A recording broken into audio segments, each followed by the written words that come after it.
Yeah. Good afternoon, everybody. I can assure you this will be short-lived up here, but the legislation requires me to do this. So I'd like to call today's meeting to order, and I've got one quick change, if I may. So I'd like to see if I can get a motion to move the public hearings 1.1.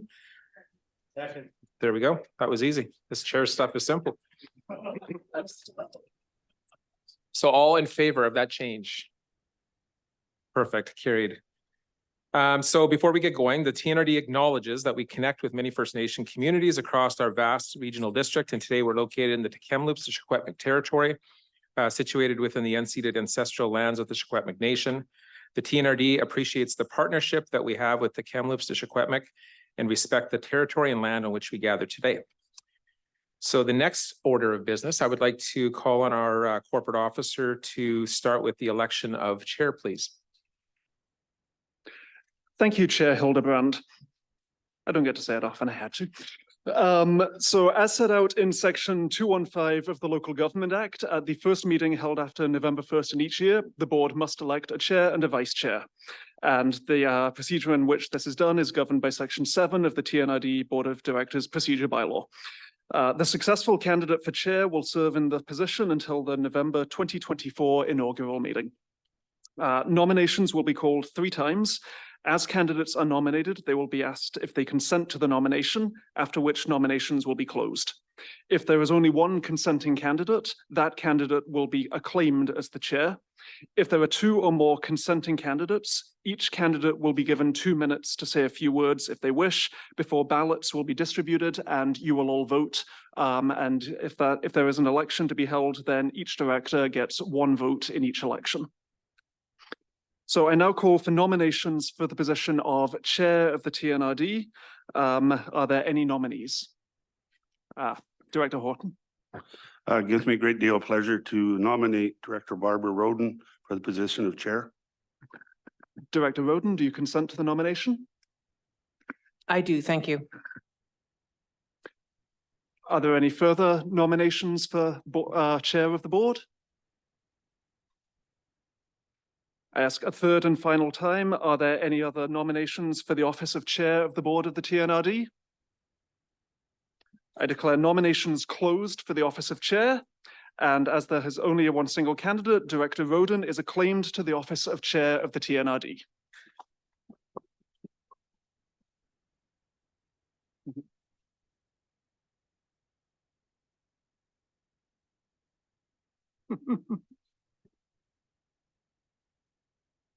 And although there is now a chair of the meeting under the procedure bylaw, I should continue and say we will repeat the process for vice chair. So once again, nominations will be called 3 times.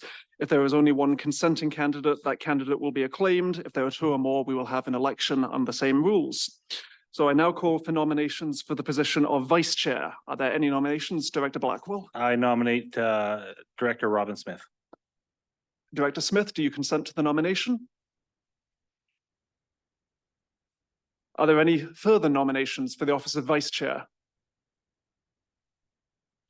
I call a third and final time. Are there any nominations for the office of vice chair? I declare nominations closed for the office of vice chair. And as there is only one candidate, Director Robin Smith is acclaimed to the office of vice chair of the TNRD.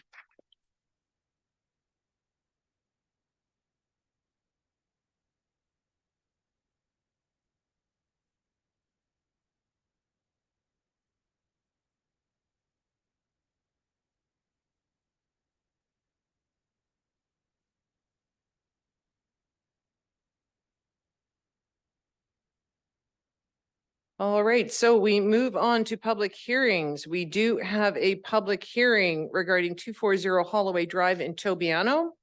Today's public hearing is convened under the provisions of the Local Government Act of British Columbia to hear submissions relative to the proposed bylaw. All persons who believe that their interest in property is affected by the proposed bylaw shall be given a reasonable opportunity to be heard respecting matters in the proposed bylaw. I would ask those members of the public who wish to speak to commence your address to this board by clearly stating your name. The board will not debate the matters of a proposed bylaw with individual citizens, but members may ask questions of you following your presentation. The main function of this public hearing is to listen to your views. No one will be or should feel discouraged or prevented from making their views heard. All correspondence will be made public and form a part of the public record for the proposed bylaw. Bylaw 2814 would amend zoning bylaw 2400 by adding a site-specific provision to 240 Holloway Road, zoned RA2, Resort Accommodation 2 zone, to allow a secondary suite within a new dwelling on the property. Mr. Corporate Officer, are there any written submissions? Thank you, Chair. There was a single written submission received by the deadline, which was signed by 5 pairs of people, so 10 people in total. This piece of correspondence was added to your agenda pack and republished, so you should all have access to it. Thank you very much. Are there any in-person submissions? Calling a second time for any public submissions? Sir? If you could just state your name, please. Yeah, Mike Brewer. I'm with the Water Developments here, the developer of the property at 240 Holloway. We plan to build a house with the smallest suite in it, 1 bedroom with adequate sized driveway. If there was any concerns about parking, if there was, that will obviously be dealt with from us with a good sized driveway there. And yeah, just we feel it's a good idea for the housing and the rental shortage in the market, and I feel like it would help the community there too, so. Thanks. Thank you very much. I'm going to call a third and final time for any public submissions. All right, there being no further speakers, I declare this public hearing closed. All right, we move on. I'm all mixed up here now. Where are we? Chair's announcements. Chair's announcements. Friendly reminder that in case of emergency, the meeting will be temporarily adjourned. We shall exit through the double doors to my left or the doors at the back leading to the back stairwell. The muster point is the parking lot at the northeast corner of 5th Avenue and Seymour Street.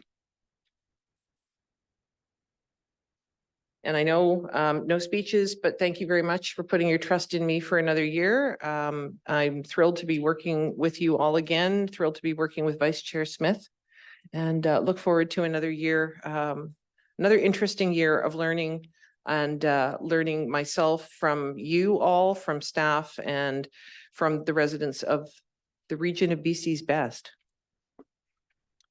Thompson-Nicola Regional Library update. Preparations for the Aberdeen Tiny Library are going well, and we are thrilled that longtime mobile branch library branch head Mike Brown has accepted the Aberdeen Tiny Library branch head position for the 1-year trial, much less driving for him, obviously. Library, IT, and facilities staff are working hard to ensure a soft opening of the Tiny Library branch by the end of this month. So we are actually targeting an opening date of Wednesday, November 22nd, with a grand opening to follow sometime in January. Solid waste and recycling update. Solid waste facilities have now transitioned into winter hours, which was effective as of November 1st. The Lower Nicola Scale House rebuild is going well, with the building expected to be installed by the end of November. The previous scale house burnt in a fire in October of 2022. New recycle structures are being installed at Blue River, Heffley Creek, and Sun Peaks to replace the green sheds, which have aged and require replacement.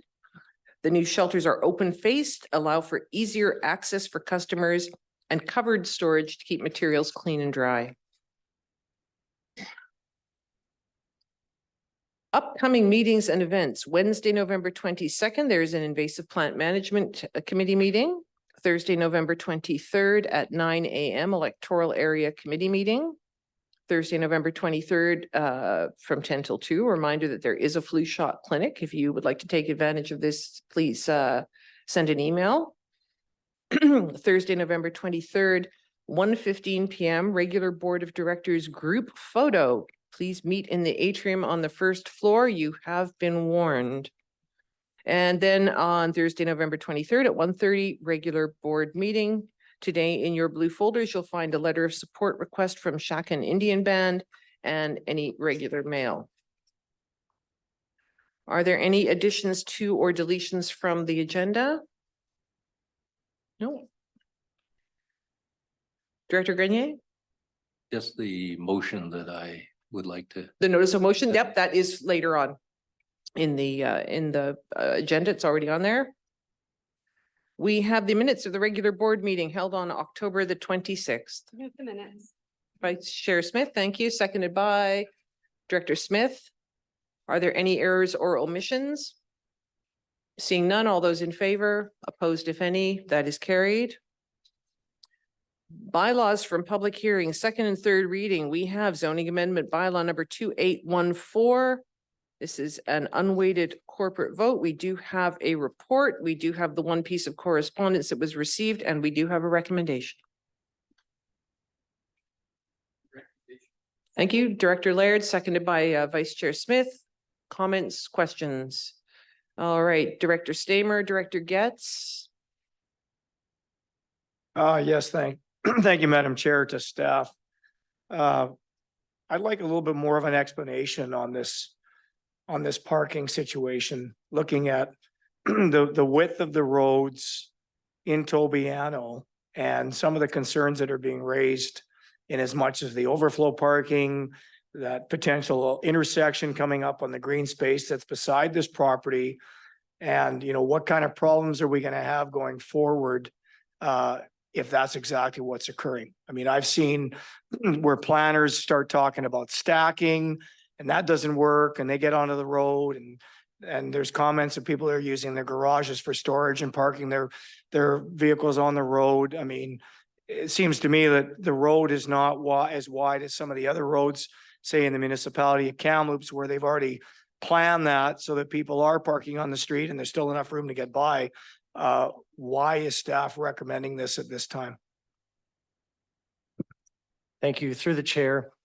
So the road width is 20 meters, which is a standard rural road width. But I agree at Holloway Drive, there are some bump outs and kind of landscaping to make it narrower in some places. We don't have jurisdiction over roads, so it is the Ministry of Transportation. They have no objection to this proposal. The owner is showing 4 off-street parking spaces, so that does comply with bylaw requirements for both the principal dwelling. Sorry, it might cut out there. So they're showing us enough off-street parking. The question and the problem with secondary suites is how do we know that the tenants will, or the renters will actually be parking on the property and not on the street? And that's unfortunately something that we can't control. But we know for a fact that we're hearing every day about a housing shortage. And so we are under pressure to try to permit this type of additional housing units. We allow it everywhere in the TNRD, including other parts of Tobiano, but not on this particular street. And part of that is the smaller parcel size. So we acknowledge that this is a smaller lot. And the other factor here, which wasn't part of the report, but with the province's announcement last week, it might be that regardless of the decision today, the province might be requiring all local governments, including regional districts, to allow suites in all single family dwellings coming up. So again, with the pressure for additional dwelling units and in an area that's fully serviced, we felt that we should support this application.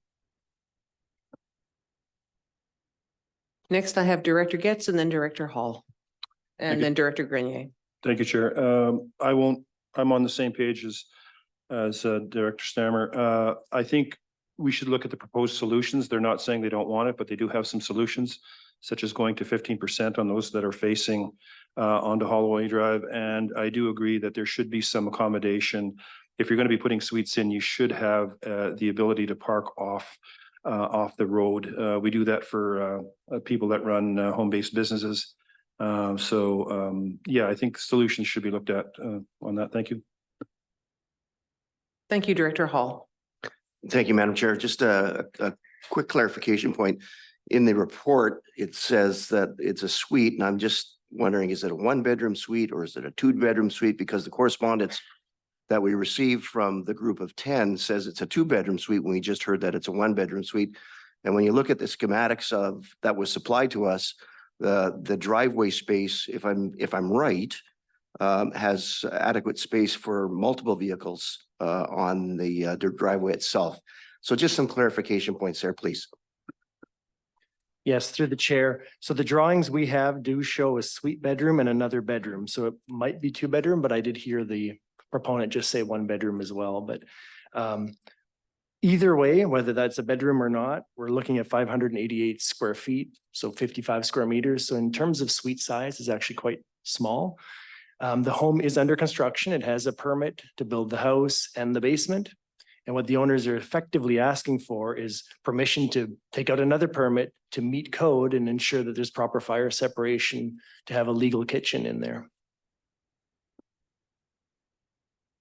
Thank you. And just for clarification, there is a provision for 4 in total off-street parking spots already for the suite and for the home.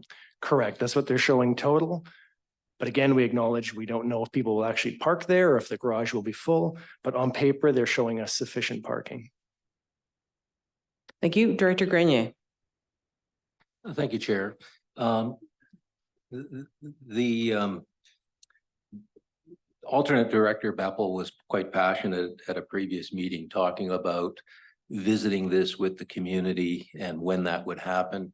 I had the opportunity to speak to our director of planning this afternoon. I think it's fair to say that our hope is that we would have a public hearing in the spring of 2024 that would entertain these kinds of issues. There are other issues.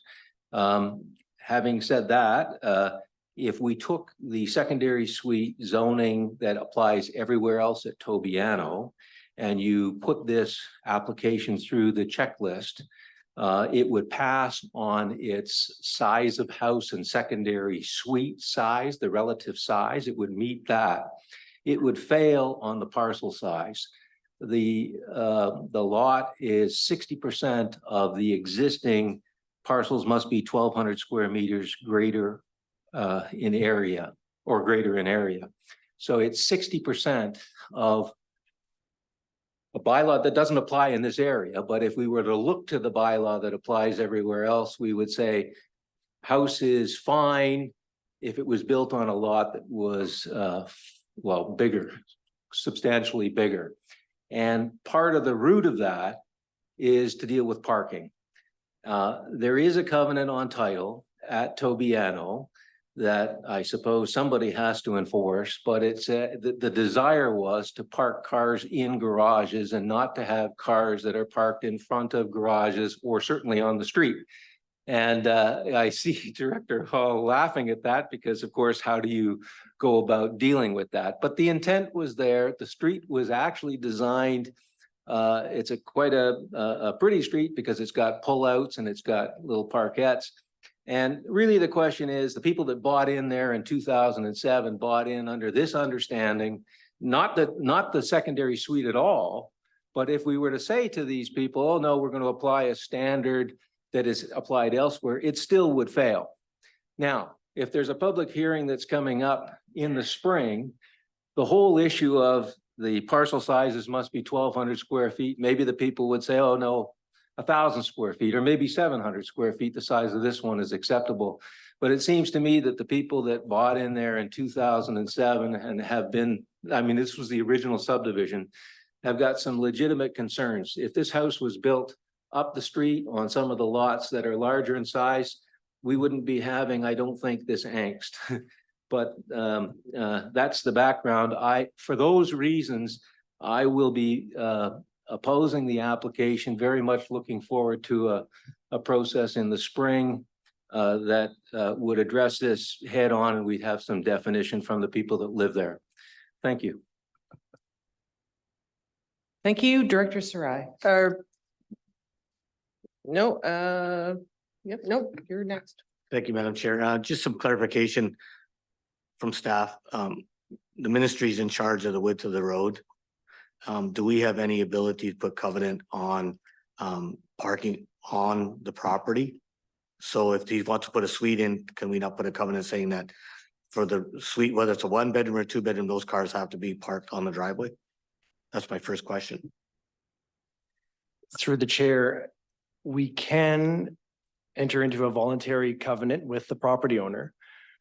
The problem isn't drafting the covenant, it's enforcing the covenant. So when we get a call on the Monday morning that there were people parked on the street, how do we enforce that? Do we ticket? Do we fine? Do I come back to the board, take legal action? I think that's the real problem, is the enforcement piece of it. So could we get an extra declaration from them that they have to park on the street or park off street? Yes, but it's enforcement that'll be a real challenge. Supplemental. This is probably more of a comment. So what I see here is more of a struggle of if they start parking on the street and as this neighborhood gets built up, we're gonna have cars potentially parked in front of other people's houses. And then that's where that. And so then we're back to square one, that enforcement piece. To me right now, as Director Grenier said, 2007, when people bought here, it wasn't the price of houses and availability of rental suites that is pressuring us today in 2023, almost 14 years later. I would support housing over a parking issue right now. I would support suites over parking issues right now. If we can't enforce covenant on title for parking on the driveway, and we most likely won't be able to do it on the street, I would take housing over parking right now. That's the least of our problems.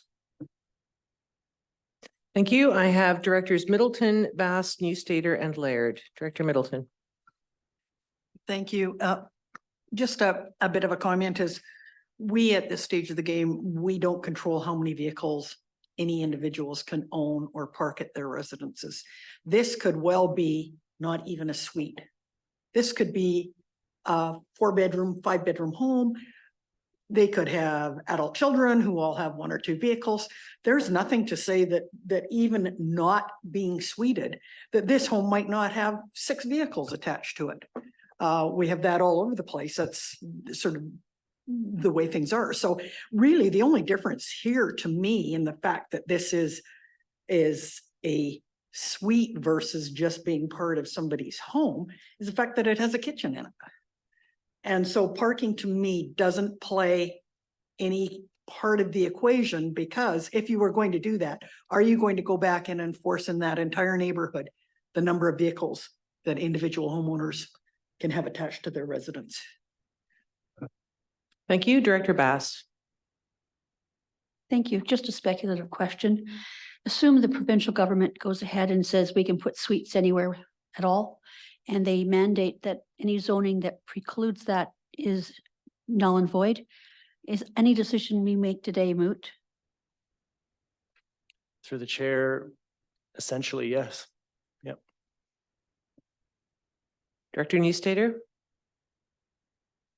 My primary comment, thank you, Chair, has been covered, which is that I would rather manage parking than a housing crisis any day. And I'm not even convinced that this is a parking problem. 4 spots is enough for a suite that size. So I will certainly be supporting this application, which is probably null and void anyway in light of provincial legislation.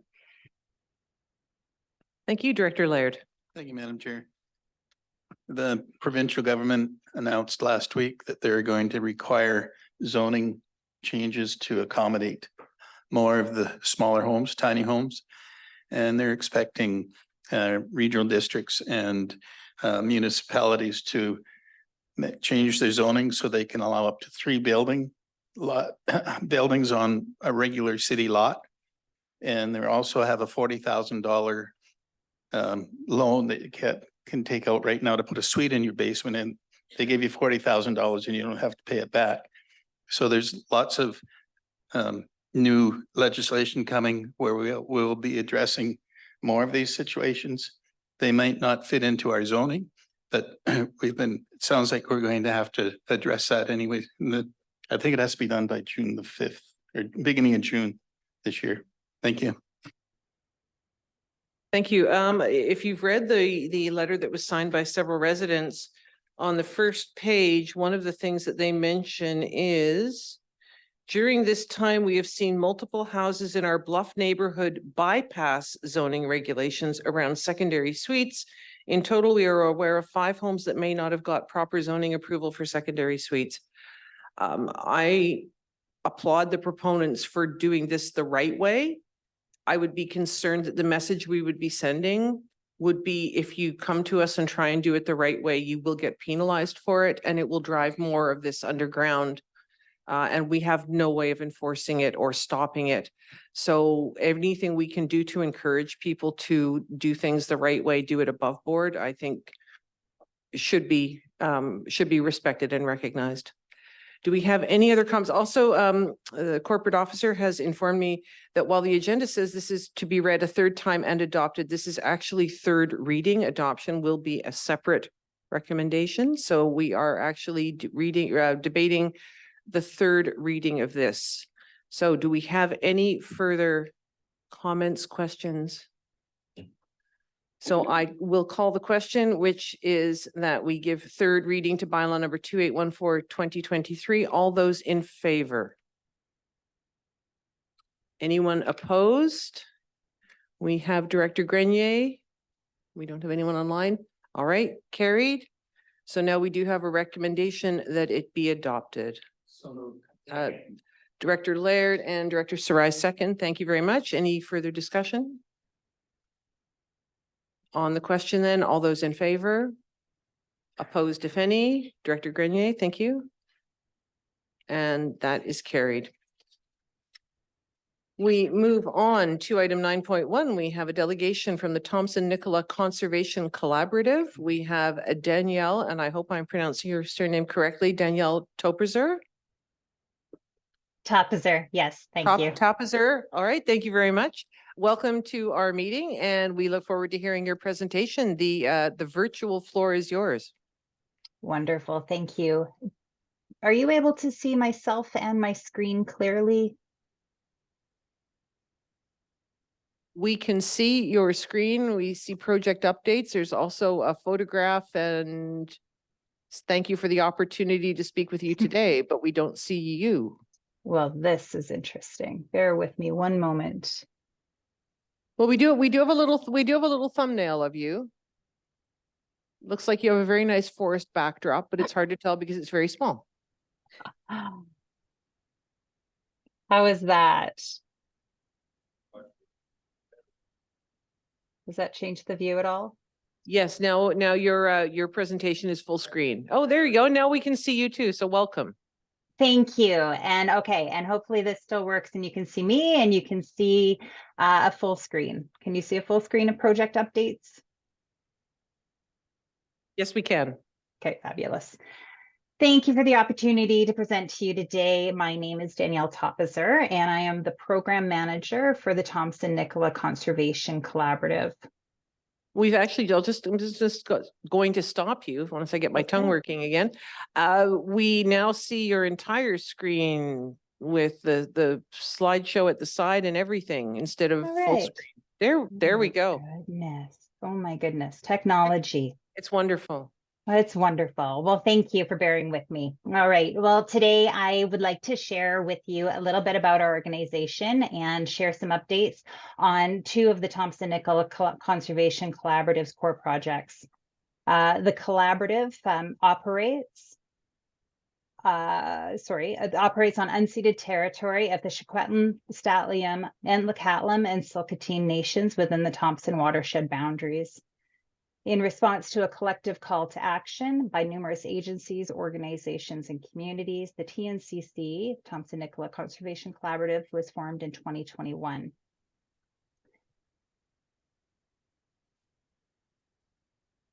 We bring together all levels of government, Indigenous communities, stewardship organizations, and more throughout the Thompson watershed. Our goal of the partnership is to unify and strengthen conservation efforts in the Thompson watershed by increasing conservation outcomes through strengthened cooperation and collaboration among partners, improving stewardship of priority species and ecosystems by applying Western science and Indigenous knowledge, science, and practices, and strengthening watershed resilience through improved conservation and stewardship practices. With the support of our fiscal partner, the Thompson-Okanagan Tourism Association, we secure funding to support initiatives that are evidence-based, balance human and economic needs, and recognize and respect Indigenous land stewardship. We're guided by a diverse steering committee representative of partners. And I would like to, with that, share with you a couple of our projects. We initiated work on the Conservation Action Plan for the Thompson watershed earlier this year with funding from Environment and Climate Change Canada, the province of BC, Wilberforce Foundation, and Sitka Foundation. The development of the Conservation Action Plan was requested by partners and funders. It's a high-level strategic evaluation and prioritization of conservation values, threats, and actions for the Thompson watershed.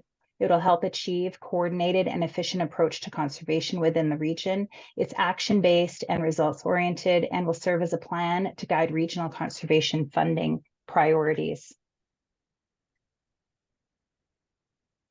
The planning process brings together regional conservation practitioners, Indigenous land managers, federal, provincial, and local governments, academia, private sector, and other experts to provide and share knowledge and local expertise.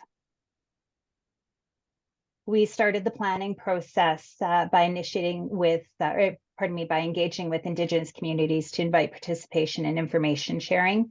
This fall and winter through in-person working sessions, we invited participants to identify conservation values, the threats to those values, and the strategies and actions needed to address those threats. We'll continue to engage with and take input throughout the process as we work to complete on the action plan. The action plan will be finalized in April 2024 and will inform management strategies in the region for conservation in the next 10 to 15 years.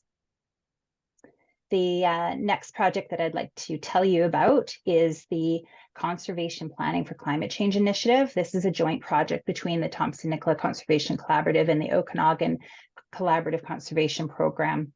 It is a 3-year program or project started in 2022 to identify wetlands, grasslands, and cultural use areas that are currently on the landscape and are expected to remain as climate change advances and ecosystems are expected to change. This project will also look at how policy and best practices are supporting these areas. Firstly, a bit of background about grasslands and wetlands. In case you're not aware, the TNRD is home to a wide range of wetlands and grasslands, and they are not all created equally. These are considered sensitive ecosystems, meaning that they're ecologically sensitive and or rare on the landscape. They also have significant biodiversity values and many habitat features that are required by threatened and endangered plants and animal species. They are most at risk from development because they often occur in lower elevation areas, are easy to access and alter. They're very susceptible to the impacts of climate change. Ecologically, wetlands are important because they filter water, they provide habitat for many species at risk, and they act as a buffer to flood, drought, and fire, which obviously is critically important to us. While grasslands are the rarest land cover type in BC, they're also disproportionately supports about 33% of BC species at risk, and they are very high in biodiversity value and cultural values. Both wetlands and grasslands are able to absorb carbon dioxide from the atmosphere and capture it and store it in the soil, making them very important allies for climate change. Project goal.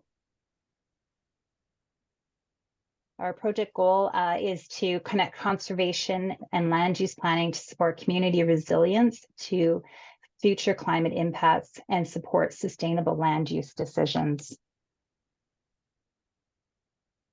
The protection of wetlands and grasslands in the area is key effort in climate change and mitigation for this region.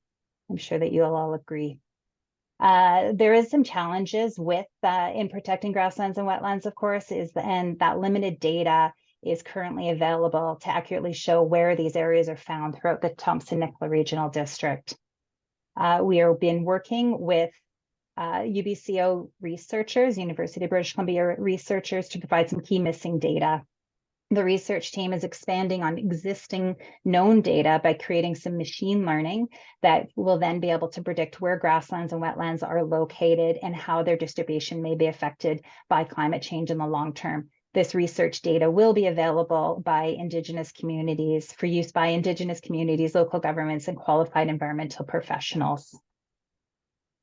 In addition, we're also working with Indigenous communities to help identify important cultural areas to further inform where the areas are that are needed for improved stewardship and conservation activities.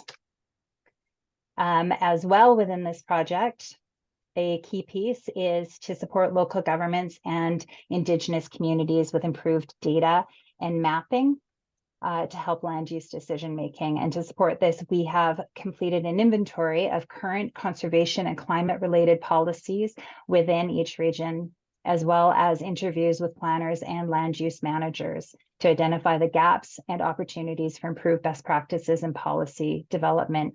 Again, this project is intended to increase community resilience to future climate impacts, as well as conservation of priority areas for biodiversity.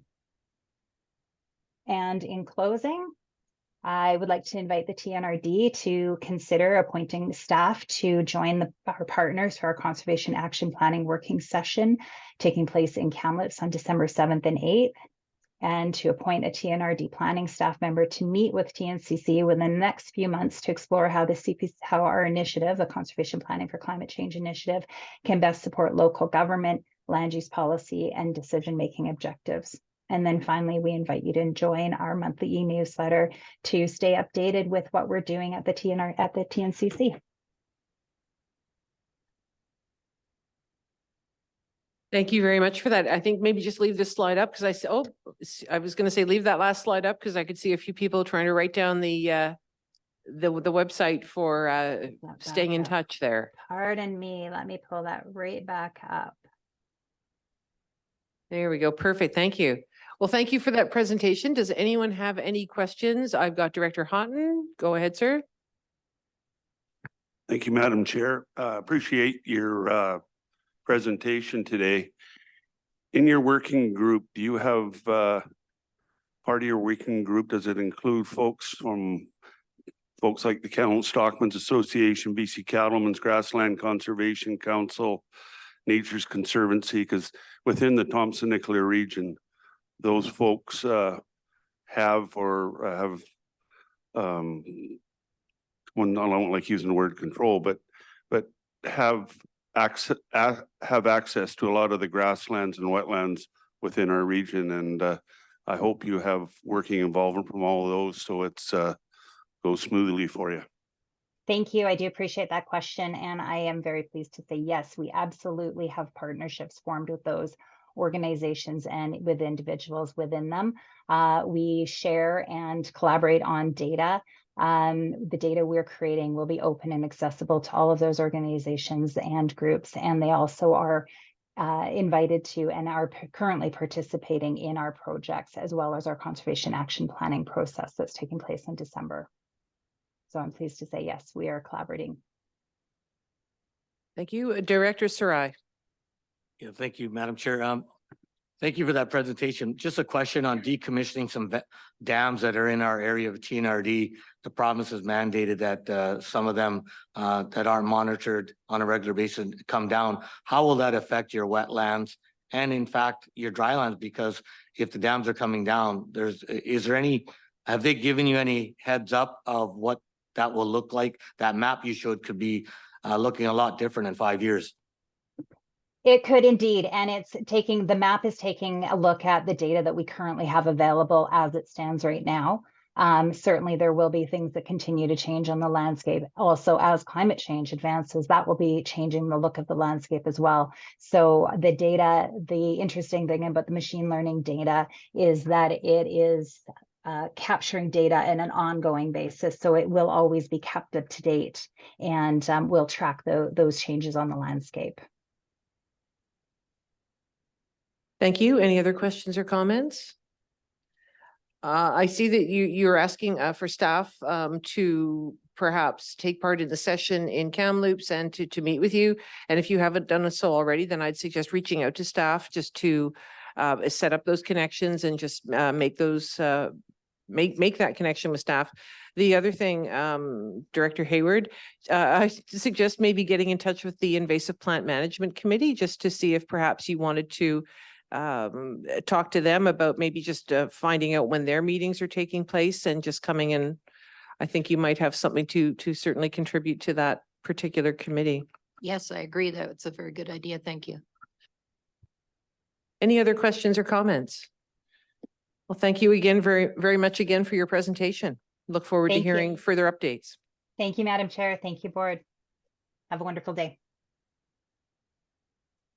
We move on to item number 9.2. We have a building infraction stop work order electoral area I. Is there anyone here to make representation to the board on this particular file? Doesn't look like it.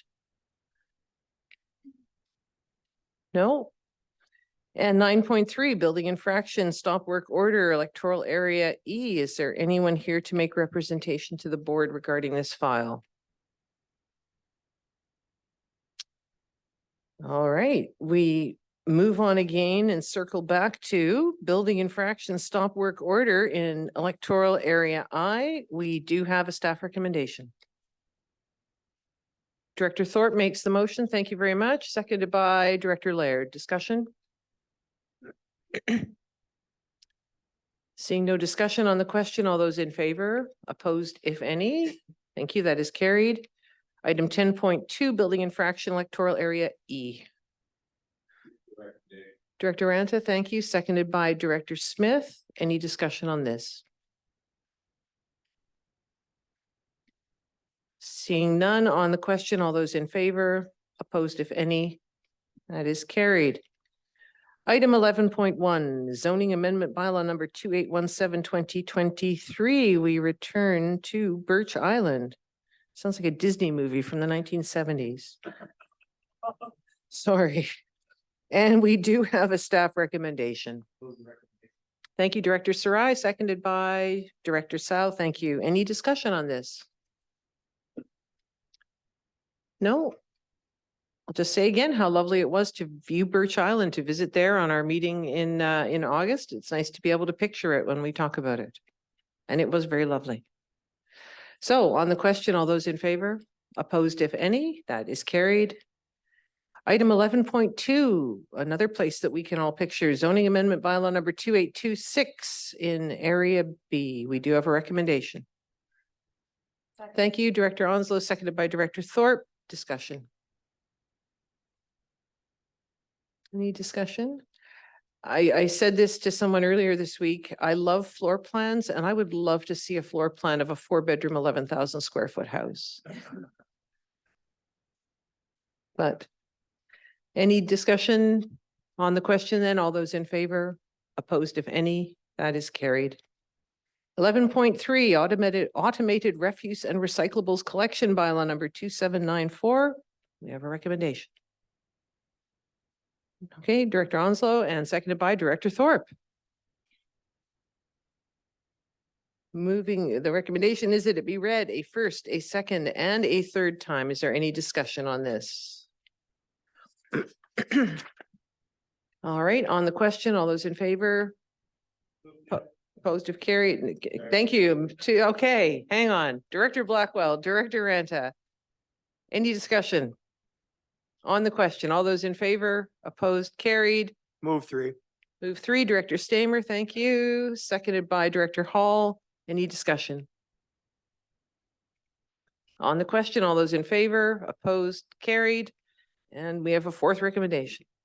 Director Ranta, thank you. Vice Chair Smith seconds. Discussion? On the question, all those in favor? Opposed, carried. All right, no development applications. We move on to item 13.1. We have the 2024 board and committee calendar. And before we move the recommendation, we have an addition to the calendar. So Deputy CAO Vieira. Thank you, Chair. So I want to propose an amendment to the recommendation that would be moving the Utility Systems Committee that is set for February 16th to June 19th instead. So still 3 meetings per year, but eliminating February 16th and scheduling it for June 19th. And that would be, sorry, like the afternoon of June 19th at 1:30 p.m.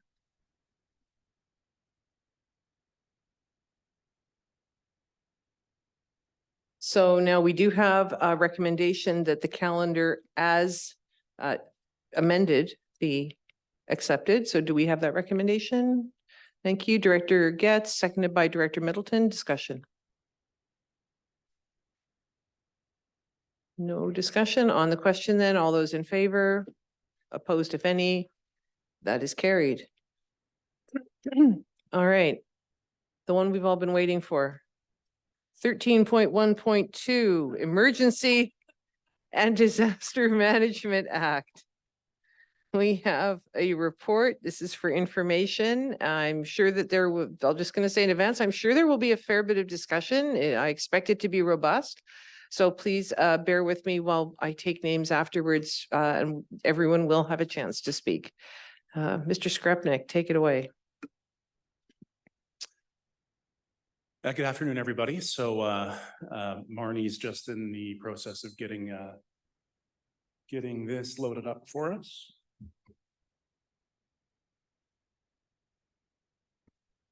All right. So there is a sure, there we go. No.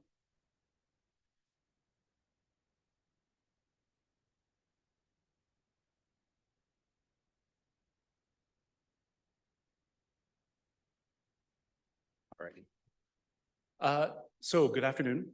We are, as mentioned, we've got a presentation in the queue here with regards to a piece of legislation that we have discussed previously, but for the first time, we're actually seeing the text of it. Oh, that's much better. Okay, there we go. We're going to be talking about Bill 31, which is currently in the legislature, and it's the Emergency and Disaster Management Act.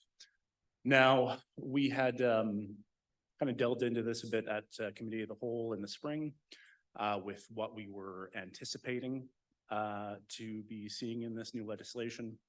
We didn't yet kind of have the text of it in front of us, so we can now delve into it a bit more deeper. So essentially, we're going to be talking about, what the current status is, highlights some of the major changes that we are seeing in this new act, what we are anticipating as challenges, and sort of what the road ahead looks like. And as Chair Roden mentioned, I do suspect there'll be some discussion on this. So Bill 31 was introduced in early October. It has already received third reading, so it is basically just in the queue at this point for royal assent. We have no reason to anticipate that it won't be receiving royal assent before the end of this sitting of the legislature. This process, we'll get into kind of how we got here, but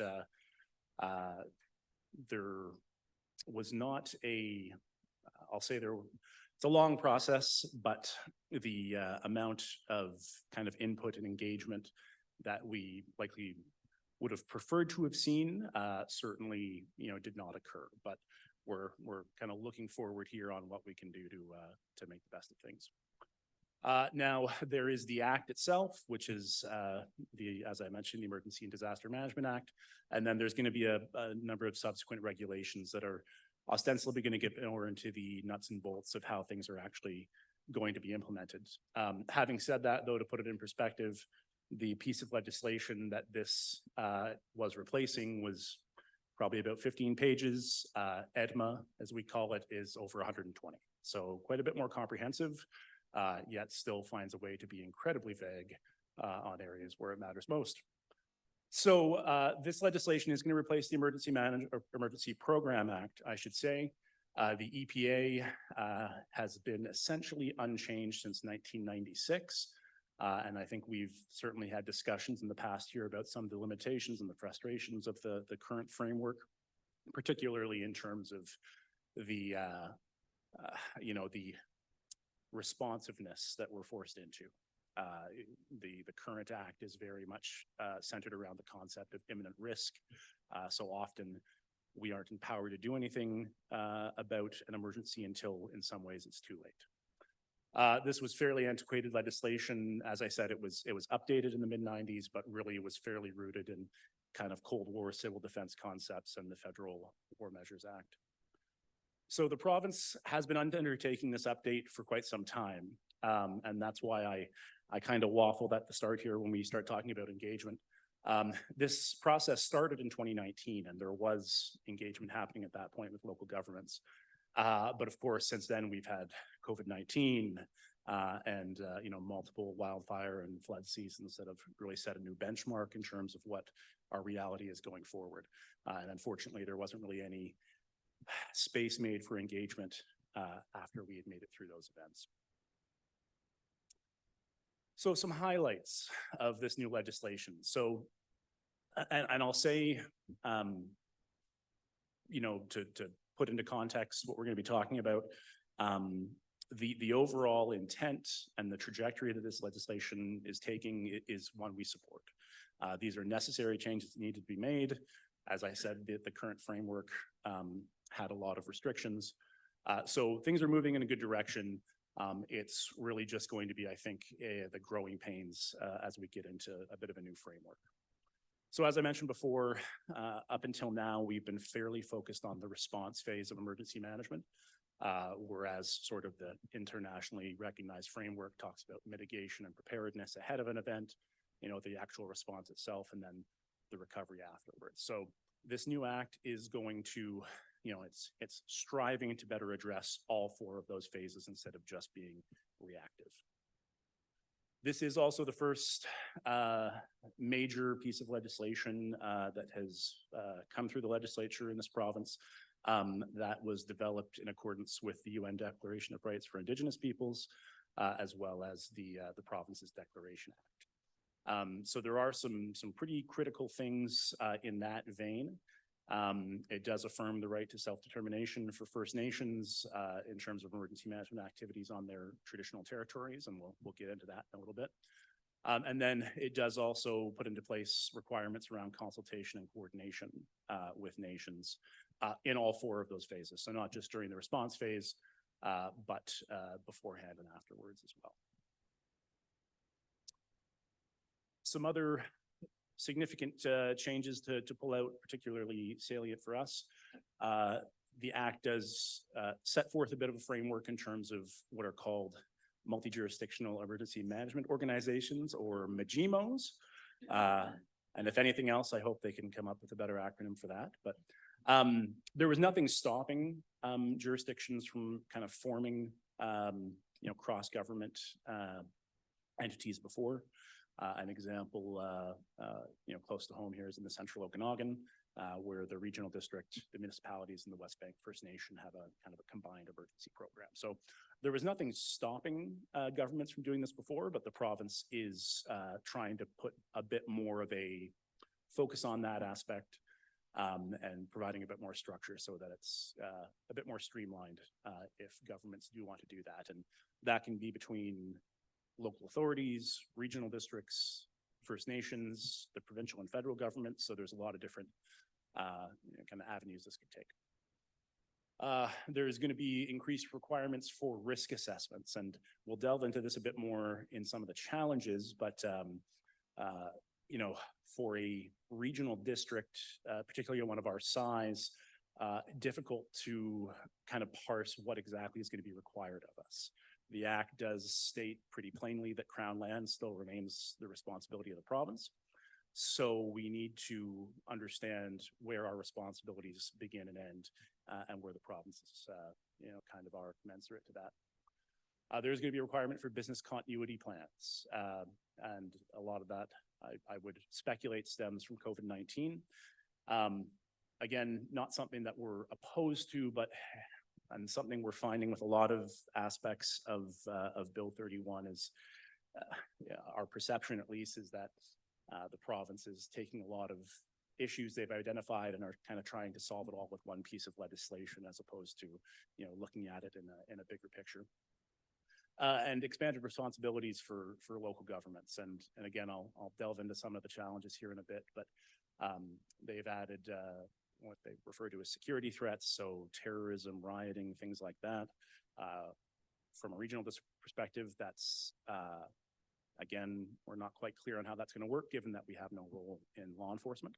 And delve into some of the reasons why we think that might be the case. The ability to put restrictions on business activities and events. So this is not a power we previously had under a state of local emergency. This will be going forward. Where I see this being potentially contentious is, we could have, let's say, some sort of a major music festival occurring in an electoral area. It's the middle of summertime. We now legislatively could actually basically tell them it had to be canceled. So how are we going to approach that? How's that decision going to be made? How are we going to make that assessment? So these are the kind of things that we're going to start needing to wrap our heads around. A big focus on intersectionality and vulnerable populations, and we see in a lot of the recent events, particularly, how disproportionately impacted folks are depending on demographics, beliefs, gender identity, things like that. Again, obviously we support that, but how a regional district fits into that isn't quite clear. And then as well as animals. So up until now, commercial livestock have been specifically, supported through the current legislation. This is going to broaden that so that we would also be responsible for the evacuation of all animals. And, again, from a regional district perspective, that's a tall order in terms of how we deliver on that. And I'm sure Director Thorpe has some thoughts. So having said all that, in terms of the challenges, and I'll share an image that a counterpart of mine provided from elsewhere in the province. Where we, and from the local government perspective, as I said, the intent, the trajectory, what they're trying to accomplish here, we completely support. We have deep concerns about how it is being put into place and how it's actually going to be implemented. I think our biggest concern are, in terms of staff and counterparts elsewhere in the province is that, and you probably picked up on it with some of the highlights I provided, so much of this act very clearly is tailored towards municipalities. So many of these things are not something that regional districts, even if we had the resources and want to do it, literally based on the Local Government Act, couldn't, in terms of mitigation on Crown land. Even if we were handed the money to, say, put in place, a flood control structure, a dike, things like that, that would still have to follow the normal service establishment process that any other service would do in a regional district. We can't just decide to do that, even, through the lens of this current act. And we just see that time and time again. There's a real concern that this was directed towards municipalities, and there's really just a poor understanding, quite frankly, that the people responsible for drafting this don't actually understand how regional districts function. And then, across the board, not regional district specific, but just the capacity and the funding and the resources for how we would actually be able to do any of these things. Not a concern germane to TNRD is just around the staff capacity. It'll be also a challenge for First Nations. We've heard that from a number of our partners throughout the region, particularly for smaller municipalities as well. The sheer amount of new requirements that are going to be placed on us are going to be, incredibly demanding. How are we going to fund all of that is a concern too. And obviously there is an existing pipeline in terms of grants through UBCM, but those grants, in an absence of permanent, sustained funding, it's difficult to hire and retain staff on a grant basis, and just the resources as well. To be frank, we expect that this piece of legislation is going to be a huge boon to the contracting community, because there are going to be so many local governments and other agencies, critical infrastructure owners, who are now going to be forced to have a lot of these things in place and are simply not going to have the capacity to do it internally. So with all that said, and obviously we delve into it a bit more in the report that was included in the agenda, Where there is engagement going on right now, and there is a bit of an opportunity potentially for us to try to get some of these issues addressed, is as I mentioned, the bill itself is waiting on royal assent, but there is engagement open right now in terms of the regulation that specifically governs how local authorities, operate in emergencies. The vast majority of the act will be effective on royal assent, but there's a few specific sections that will not kick in until the regulations are completed. And the deadline in terms of providing submissions is going to be the end of this year. So we are hoping to see the regulation better address some of the gaps that we've talked about and provide a bit more context in terms of how this is actually going to look. There are going to be a number of other regulations specifically around critical infrastructure holders, crown agencies, things like that, that'll be dealt with in separate regulations down the road in 2024 here. So certainly staff, we're going to be working on a written submission and so this is, I should mention, this is an open engagement the province is doing, so anyone can go and submit feedback. It's on the Engage BC website. The link was included with your materials. So anyone is free to provide that feedback, but yeah, we'll certainly be doing a staff level one from TNRD here. And again, just, the funding, how are we going to be able to achieve this? We were on a full day engagement workshop with the province yesterday. That's why I had to step out for the afternoon part of the budget workshop. And the vast majority of local authorities on that call indicated it would take them in the order of a decade to even come close to meeting some of these new requirements, based on their current capacity. Yeah. Director Stamer, you had a quick question on something? Yeah, thanks very much, Madam Chair. Seeing so that, they're looking for extensive public impact, and it's said on the last slide, a long time for public engagement, November the 1st to 17th. That's a long time. Where is the closest opportunity for us for that? Yeah, so Chair, through the Director Stamer. So the workshops, to my knowledge, are all, despite what, and I pulled this off the government website, to my knowledge, the workshops are all virtual. So they're all taking place online. So the one that I participated in yesterday along with Mr. Knopf was through Zoom and facilitated by a contractor. And Director Thorpe? I think I can answer Director Stamer's question. He is right. They're all online. And if you go on the website, you can still register. I think there is one left. I did one last Friday. It's a 7-hour workshop, just so that you know, but it's really worth it. And you do get to have public engagement. I think there's one next week if you've got time. Thanks. Sorry to interrupt.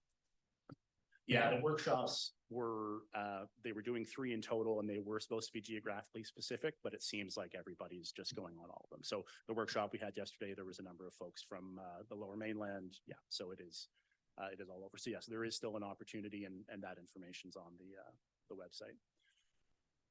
So yeah, as I said, just the timeline, the act itself is enforced upon royal assent, but when does the province actually, are we going to start seeing them expecting some of these things to be put in action? There is a built-in 5-year review period for the act itself, but it essentially just stipulates that there has to be a review. It doesn't put anything in beyond that. So it'll be until then that there's a kind of look at the core legislation. So we do see the regulation as being a critical one for us to try to make our voices heard a bit. Something that we would love to see is there's one regulation right now for all local authorities. If we could see the province trying to separate that out so that they could delineate some of these huge differences between the municipal responsibilities and the regional district responsibilities, I think that would go a long way into potentially addressing some of the concerns. But insofar, we haven't seen any indications that's going to happen. One piece I will mention in terms of the challenges for the Indigenous consultation. And it's interesting, you know, when we've talked to folks from the province, you know, they've indicated they use TNRD as a bit of a model, that, you know, this legislation in a lot of ways is trying to bring other jurisdictions up to speed with what we've already been doing here. So, I mean, that's great to hear. Where we see some real potential landmines with this is that, as I mentioned, the legislation talks about traditional territory. So, you know, the way we operate right now is if there's an emergency that's, potentially going to be impacting reserve land, we're in close coordination with the band or the governing body. With this act referring to traditional territory, it is quite frankly unclear to us who we should be consulting with, who we should be coordinating with. And, I personally have a concern that we've put a lot of work in and built some great relationships with a lot of our neighboring First Nations, that now us having to adhere to this act could actually cause issues with that. Competing traditional territory claims, the way it's worded, we potentially would have to even consult with the Métis Federation, even though we don't have any chartered Métis communities, things like that. So, as I said, just the gaps right now are where our concerns coming from. All right. Thank you. All right. Okay, we've got, first of all, I'd like to make a recommendation. I know this is for information, but I would like to make a recommendation that the board of the TNRD send a letter to the Minister of Emergency Management and Climate Readiness and the Premier of BC requesting the creation of 2 local authority regulations under the new Emergency and Disaster Management Act, one for municipalities and one for regional districts, and that we CC that to all the 26 other regional districts in the province. So you'll second that?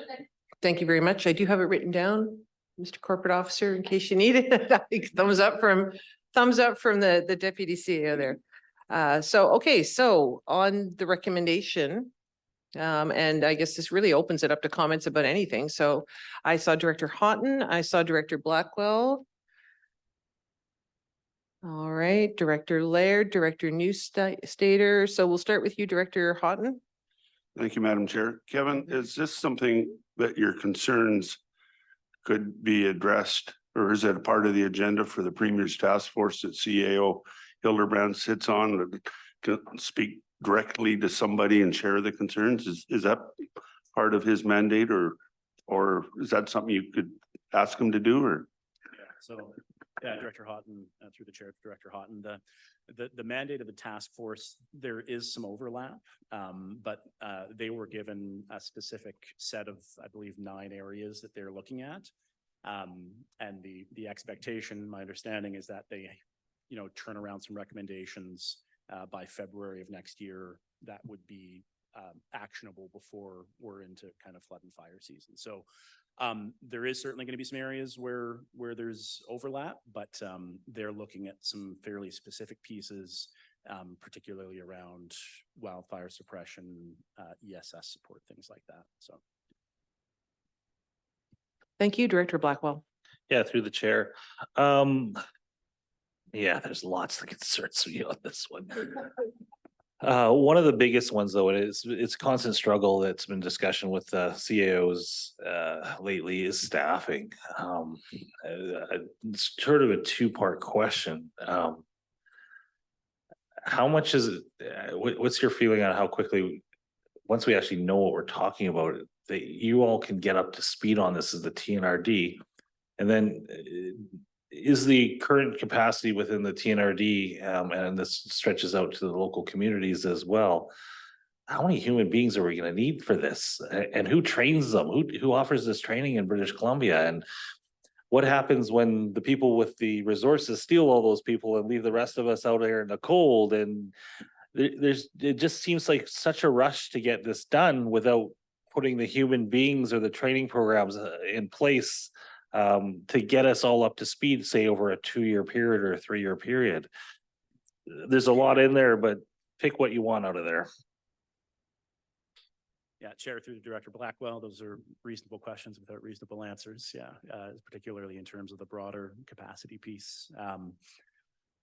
You know, for TNRD, certainly capacity wise, I would say even with the current requirements, we're challenged to meet those. And particularly in a piece I neglected to mention around, you know, the current structure of our emergency program, where we're legislatively required to support the electoral areas, but then we do also offer the emergency program service to 7 of our municipalities as well. With these new expectations, there's absolutely no way we could be meeting the needs of those municipalities for everything that's going to be required here. So we'll need to be looking at, do we tackle this on a regional basis? You know, staffing up at the TNRD level to better support the municipalities? Do we sever that program and go our separate ways? Those are some of the things we're going to need to start looking at.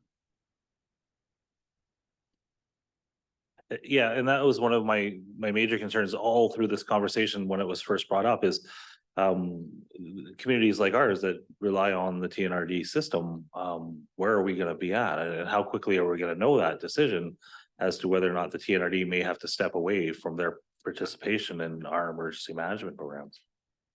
And I don't think you have an answer for that yet, but that is a massive concern, especially with capacity. No, certainly. And when we had spoken at committee of the whole in the spring, we had touched on, you know, what that might look like going forward. There isn't a really well enunciated kind of roles and responsibilities for who's doing what in the current structure of our program. So we had talked about maybe moving to a sort of a menu-based system where different municipalities could engage us for different supports depending on what their needs were, and we could, you know, find a taxation level that would be commensurate with that. You know, I think there's, you know, pieces that we're currently offering in terms of training and the support to the regional ESS teams. But when we start looking at, you know, the needs for these emergency management plans, business continuity plans, risk assessments, yeah, it's going to be a challenge.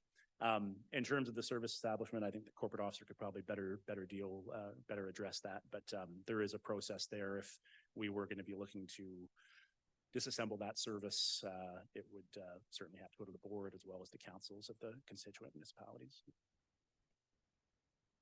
And if I could just add to that, and going back to Director Blackwell's comment, the staffing capacity is really going to depend on what these regulations look like. But if I could be so bold to just give an example, the way that it's written, the way that it could be interpreted could easily require the TNRD to have an emergency program manager for each electoral area, like going from 1 to 10. Again, this is speculation because it's just legislation now. The devil's going to be in the details, but that's definitely a reality the way it's worded. Essentially, a lot of what's in there is what currently is, because no one else has assigned it, is provincial responsibility that's now being put onto the local governments to be responsible for. Thank you. I've got Directors Laird, Newstater, Sarai, Getz, and Thorpe. Director Laird. Thank you, Madam Chair. Question around funding. Is there anything in our current budget that's going to address some of the expenses going forward? We're going to start having expenses almost right away. I think that's something we need to look at and make sure we have funding in place just to start on the laying out the plan. I didn't see anything in our current budget that is reflecting a line item on cost of building the emergency plan. It's very important that we get this done. I think everybody has constituents that are continuing. I get questions all the time. Our emergency plan is from 2014. Absolutely doesn't fit anything these days. I feel that we would be better off to get have a look at the plan and have a preliminary skeleton laid out of how we think it's going to work. I reviewed the emergency plan from the East Kootenay district. It's a very large area. It runs north and south. It's got all the information of how they laid out the plan. It was a fairly expensive plan to put together, but it's also very easy to update. And I was wondering if you have reviewed any of the other regional district plans that are in place now. The Kootenay one was done in 2016. It's still very current and it's quite easy to update.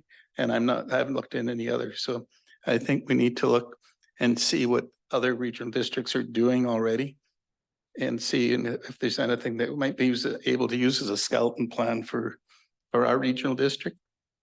And to me, the key thing is to get some funding into the budget so we can get started. Thank you. And Chair through to Director Laird.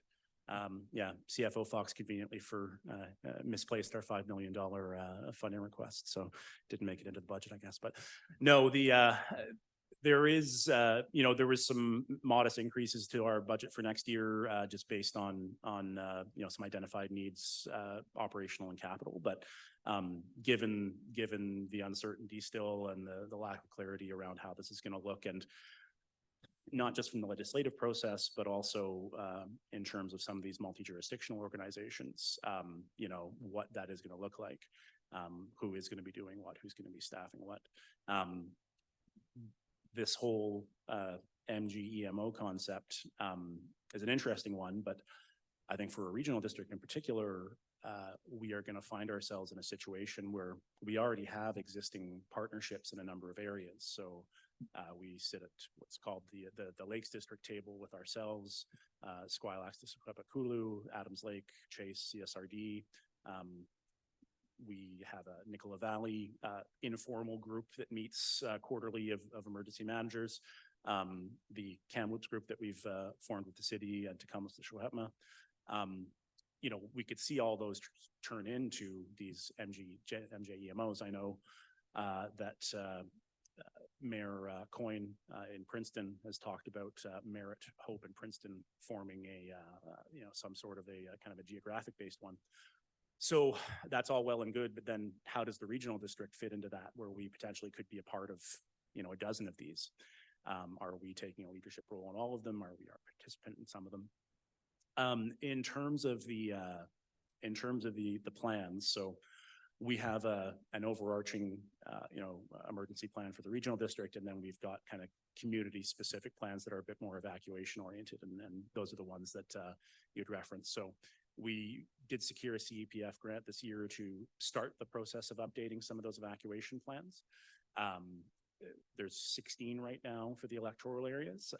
We're hoping with the money we secured, we can get 4 or 5 of them done, in the next year or so. That process has already started. We've been meeting with the contractor last week. The idea there is to your point, Director Laird, make the plans a bit more practical, a bit more modular, so that they can, if we need to update one piece, it doesn't mean overhauling an entire plan. It means just taking, that annex or that schedule out and getting it updated. But a lot of emergency plans across the province have, quite frankly, sat dormant for the last few years because no one's wanted to invest a whole lot of time or money because they've been waiting to see how this legislation was going to work. So I think we're now going to see a real uptick in terms of that activity, which is to your point, is going to bring with the challenges in terms of the resourcing, who's going to be writing those plans and getting them updated. And before we continue, just when you have a moment for your own edification, the regional district that most people in Victoria are most familiar with is, of course, the Capital Regional District. And if you pull up a map of British Columbia and look at the Capital Regional District as a whole, where it is and how big it is, that is what they think of when they think of a regional district. They are not thinking of the Thompson-Nicola Regional District or Bulkley-Nechako or Fraser or Fort George or any of those. So Director Newstater.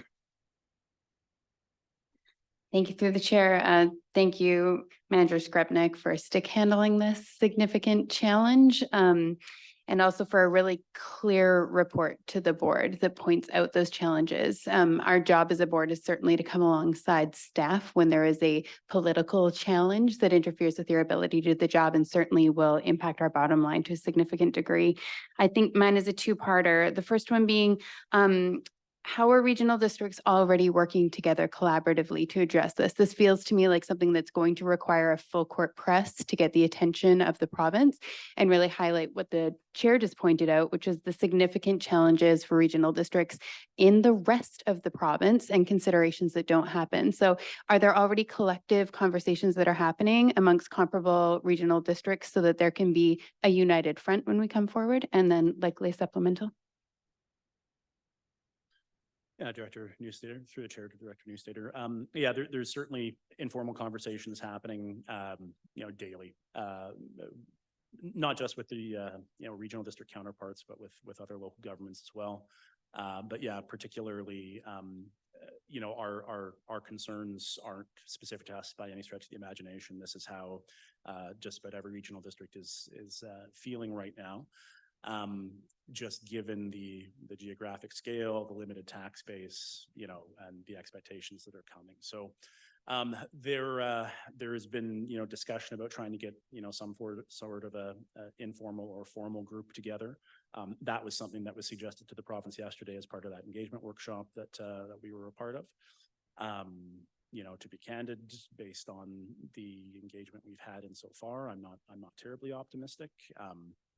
The UBCM had a flood and wildfire advisory committee that was in place for 3 or 4 years, and by all accounts, virtually nothing that committee considered was factored into the legislation that came in. So supplemental, I share your healthy cynicism about whether this will get the attention of the province quickly enough to address the concerns effectively. So I wonder about a friendly amendment that would also invite other regional districts to either co-sign on this letter or at least distribution to them so that they could send something comparable and in alignment. I truly feel like this is going to need to be a collective voice quickly in order to get the message across and the gravity of these concerns that we have. The motion did suggest that it be copied to all the other regional districts. And I'm sure that the accompanying letter would bring it to their attention and possibly suggest that they take it on as well. Corporate Officer Lois. Thank you, Chair Roden. Generally speaking, when local governments write letters to each other, they're typically presented on agendas for information, and then the expectation is that if the recipient local government agrees, they can write a comparable letter of support, and then similarly, we can always include in the paragraphs. We invite other regional districts to join with us on this matter. So yeah, I think that would be expected to be the response to any letter that we send. Wonderful, thank you. And apologies to the chair. You wrote that so efficiently and effectively and more quickly than I could have that you covered all the bases. So thank you to the chair again, why you were elected again today. Thank you. And just a note as well, there is actually a piece of correspondence later in the agenda from Peace River Regional District expressing a lot of similar concerns. And certainly we have been, kind of the emergency management community has been sharing a lot of material amongst each other. So I certainly provided our board report out to my counterparts, and I suspect that you'll be seeing similar reports coming up at a lot of boards and councils between now and the end of the year. Thank you. Next up is Director Sarai. Thank you, Madam Chair, and thank you for that report. I just want to touch base on when you mentioned the First Nations, a gray area that the province has sort of let us navigate. Is that something we can regionally? We've got great relationships, as you mentioned. Is that something we can build on here? Is it a resourceful question? We're talking resources. Are we talking who's going to be first responding to fire, knowledge of the land? Is that something we can be proactive and have meetings with our nations and our First Nations and the bands here locally to see what do they see our role? I think that would go a long ways instead of waiting for someone else to tell us what we should be doing from Victoria, that we should be just continuing the dialogue we're already having and just building on it so we get ahead of it. Is that something we're going to start doing or we need to do, or do you need resources to do that? Yeah, Chair, through to Director Sarai. That certainly is going to be an additional workload, but I don't think that's our core concern with it. As you said, we're already doing that in a lot of areas.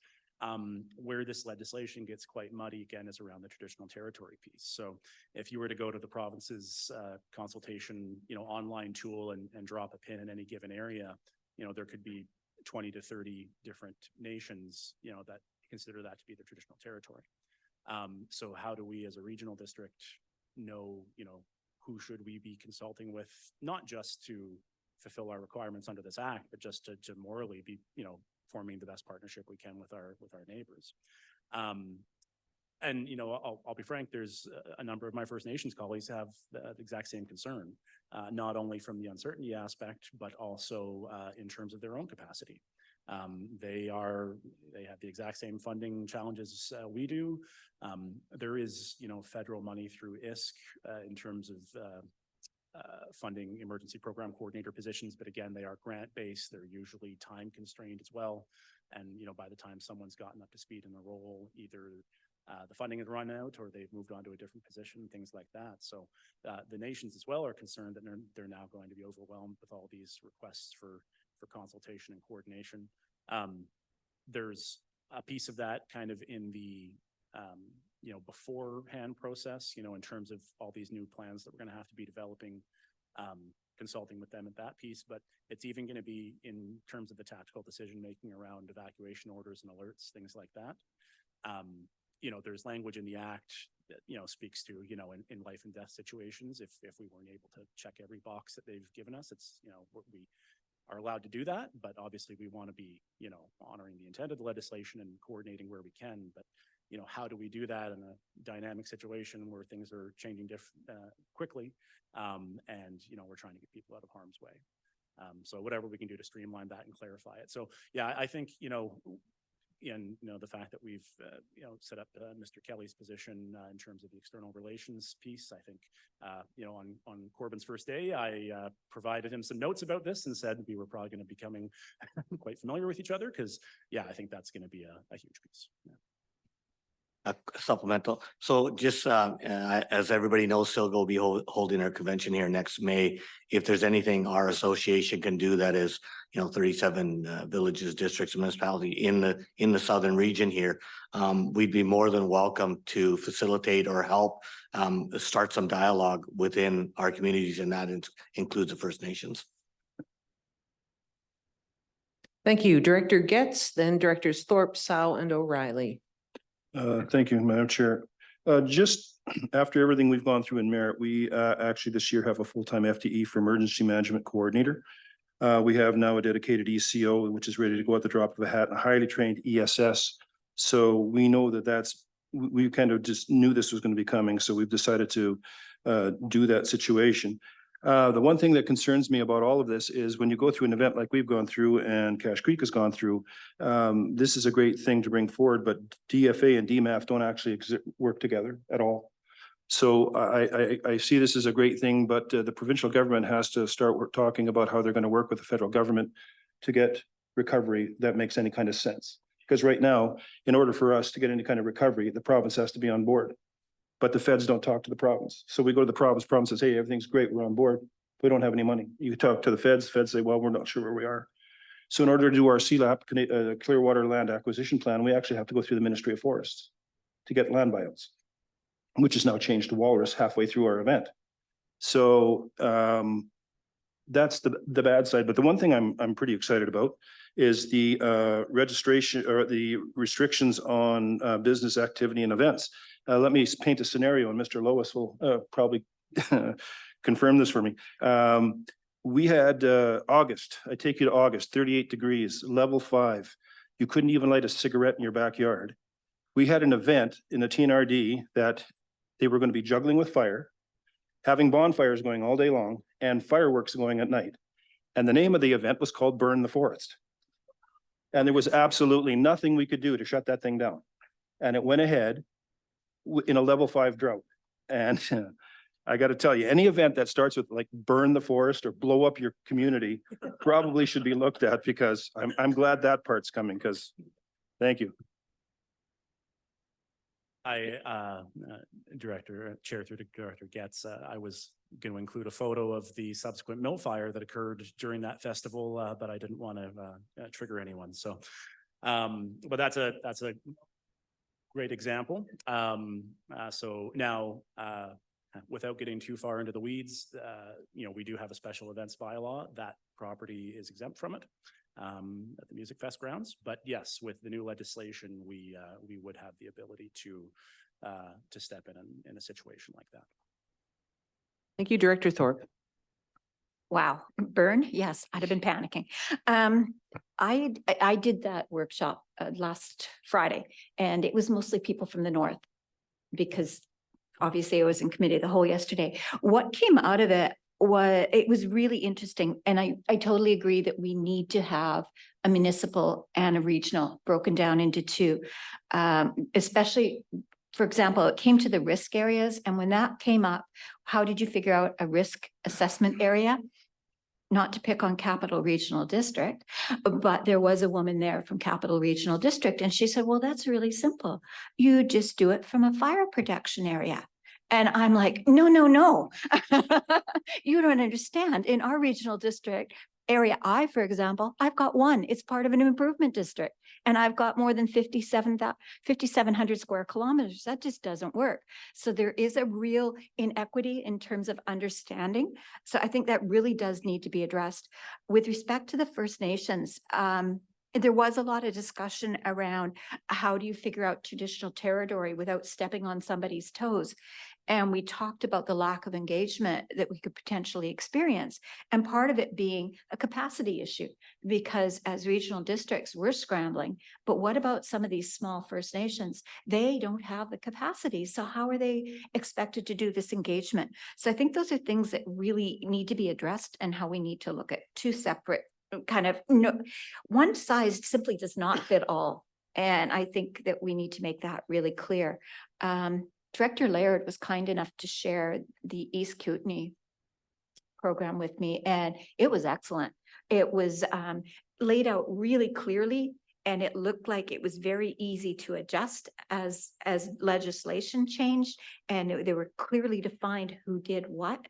And they had, if I remember correctly, 3 different zones kind of set up within the regional district, and they could help each other out. And they involved regional directors and some of the municipalities. And so there was a higher level of engagement so that we could in turn talk to our constituents. And I think it's something that maybe could use as a skeleton. Yeah, Chair, through Director Thorpe. Yeah, I agree with all the comments. We've been struggling, with that risk assessment piece.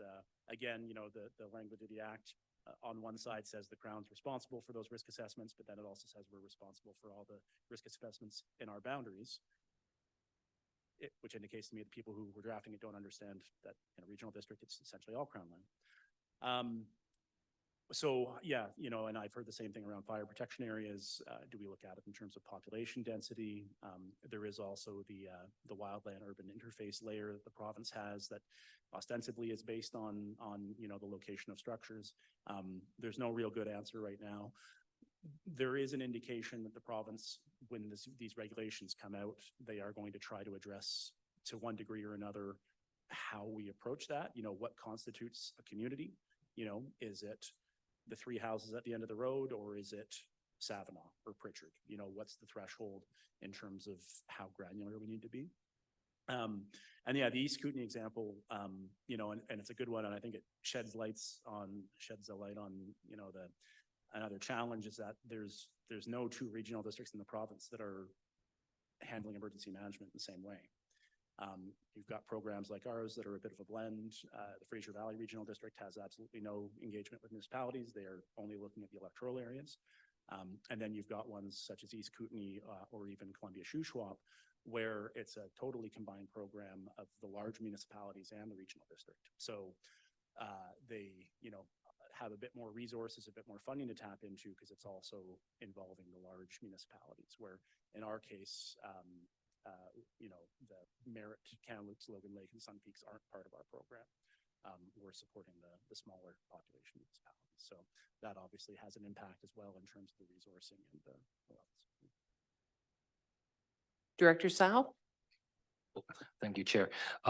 Just from my understanding, jumping off to the worst case, what are consequences for not actually, when they come up with a regulation and say, hey, we just can't do this? Is there legal consequences with the province? That's one question. And second, is there any, through this new update, is there any capacity and funding requirements at the provincial levels that's decreased, so they're actually downloading to us? Or is this creation of new, are they turning over the duties to us, or is it creation of new duties? Yeah, Chair, through to Director Sal. in terms of the act, for the most part, I would say it's more so new expectations that are being placed upon us. In fairness, the province is also putting a lot of new requirements on themselves as well. All of these same, issues around collaboration and coordination are also going to apply to the province. So it's going to require an uplift on their side as well.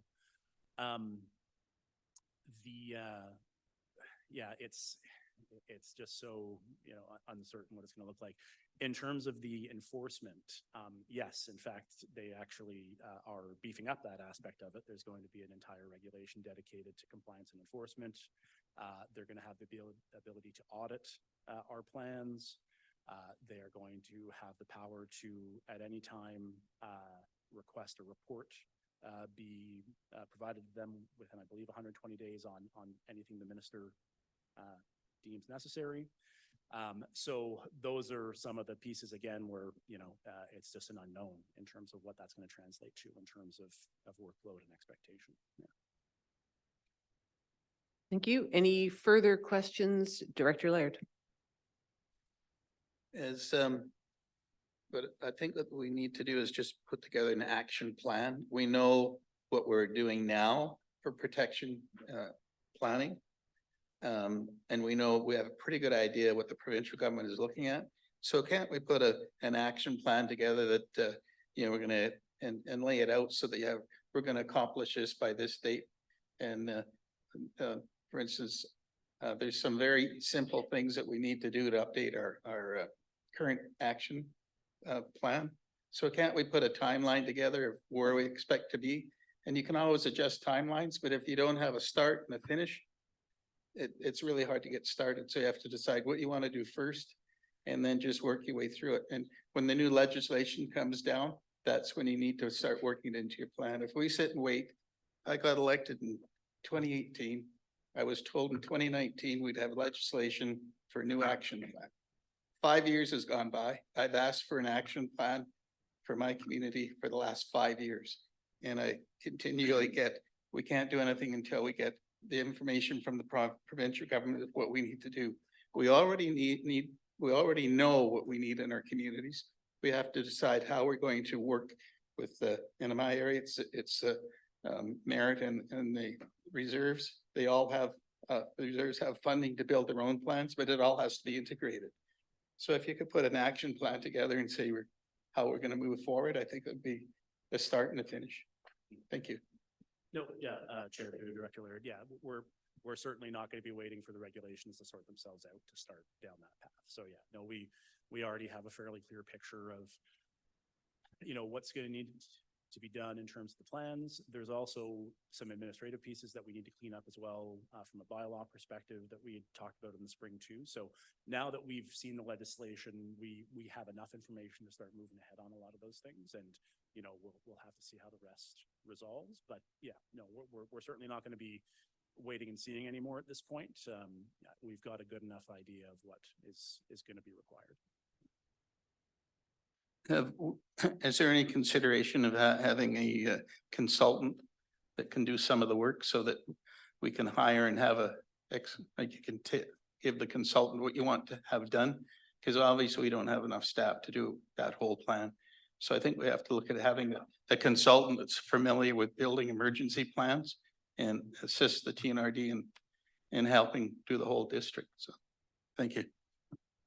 Yeah, Chair, through the Director Laird, yeah, that's realistically the only way a lot of these plans are going to get created is with support from consultants. So as I mentioned, we've got the CEPF grant already that we're starting up on with the evacuation plans. And then, yeah, we'll be continuing with that. As I said, one concern, I mentioned it earlier that this is probably going to be a boon for those consultants. But all kidding aside, this is a fairly niche area. We have some great consultants we work with on a regular basis. I suspect their time is going to become increasingly scarce over the next few years as everybody's going to be coming to them looking for the same thing.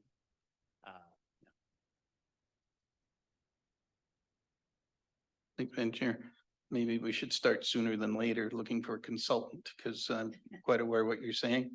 I was working with one in 2020 that was working on a plan for my area.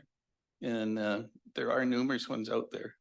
And so I think we have to decide as a board what we want done, what we want the consultants to do, and then find the funding for it. Because it sounds to me that we don't have any funding in place right now, even for a consultant. And so it would be better off to get started sooner than later. And it would, thank you.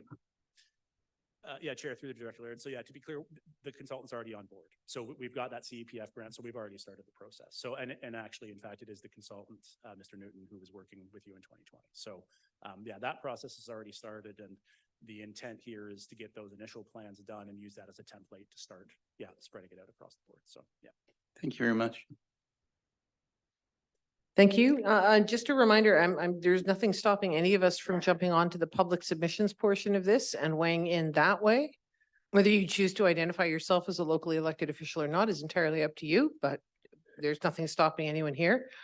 And also for those who were first elected last year, we did hear about this first and how this new legislation was imminent in the fall of 2019 at UBCM that year. So that's how long this has been imminent. And it reminds me of the quote from Ernest Hemingway in The Sun Also Rises, where someone is asked how he went bankrupt. And he says, gradually and then suddenly. And that seems to be the way with this legislation. It has been very, very gradual, and then it's very sudden, which I think is causing a lot of consternation for a lot of people. Any other questions or comments? And we do have a motion, which is somewhere. If the motion is on the floor, that the board of the TNRD send a letter to the Minister of Emergency Management and Climate Readiness and the Premier of BC requesting the creation of 2 local authority regulations under the new Emergency and Disaster Management Act. Take a breath. 1 for municipalities and 1 for regional districts. This to be circulated to all other regional districts in the province. So seeing no further questions or comments, I will call the question. All those in favor? Opposed, if any?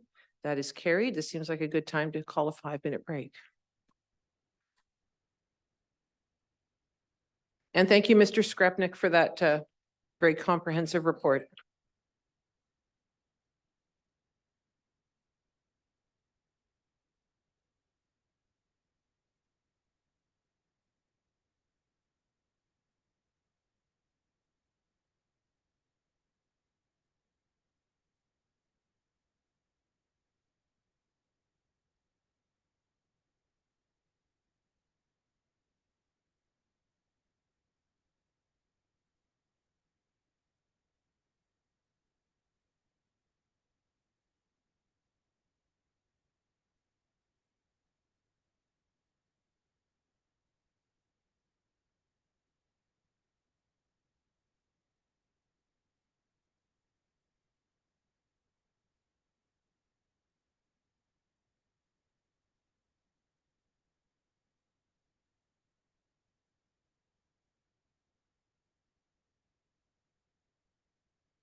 Thank you very much, everyone. And before we get started again, Deputy CAO Vieira would just like to say a couple of introductions.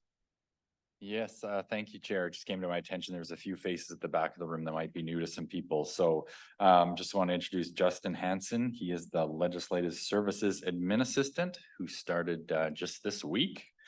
And Austin Potts is at the back of the room there. He's been with the finance team since earlier this year, but probably first time in this room with you folks. He is the finance analyst and supervisor. I think there was a few references to his work from CFO Fox yesterday in the help he's been in putting together the budget. Yes, we'll spare you having to make the speeches, but welcome and thank you. And glad you ventured into the lion's den here. We're not that scary. I don't think. Yet. All right, we move on to 13.1.3 Community Resiliency Investment Program. We do have a recommendation.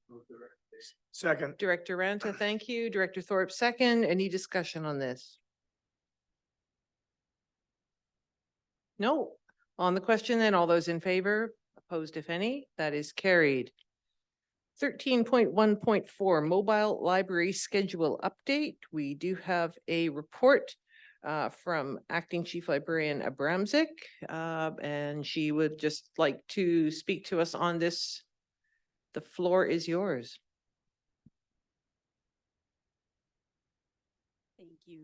Thank you, Chair and Directors. Delighted to be here with you again today, talking about something a little bit different.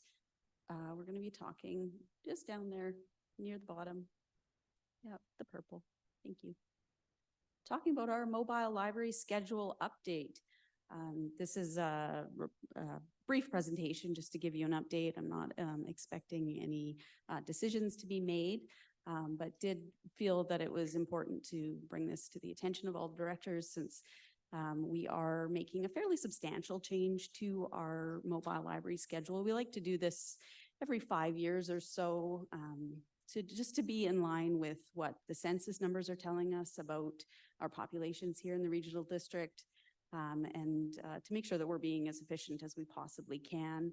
You will have seen a schedule in your board package. If you're not familiar with the mobile library, if you've never been on the mobile library, I highly suggest you check it out.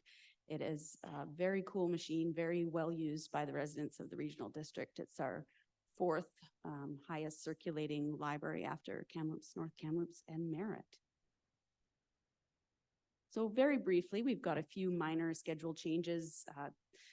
The schedule in the mobile library is a 3-week rotating schedule, and so it can be kind of tricky to make changes to. And we find that you make a change to one and then there's a domino effect. So that's really why you're seeing some of these changes here, is because we've had to. When we make one decision, it has a ripple effect. So just very minor changes to these stops. We are introducing 2 new stops, one in Tobiano, so that'll be every 3rd Friday from 3 to 4 p.m. And again, that is because of demographic changes and it's a growing area. And also a stop every Wednesday in Valley View. We know that the east end of the city here is underserved by library, so we are excited to be able to do that.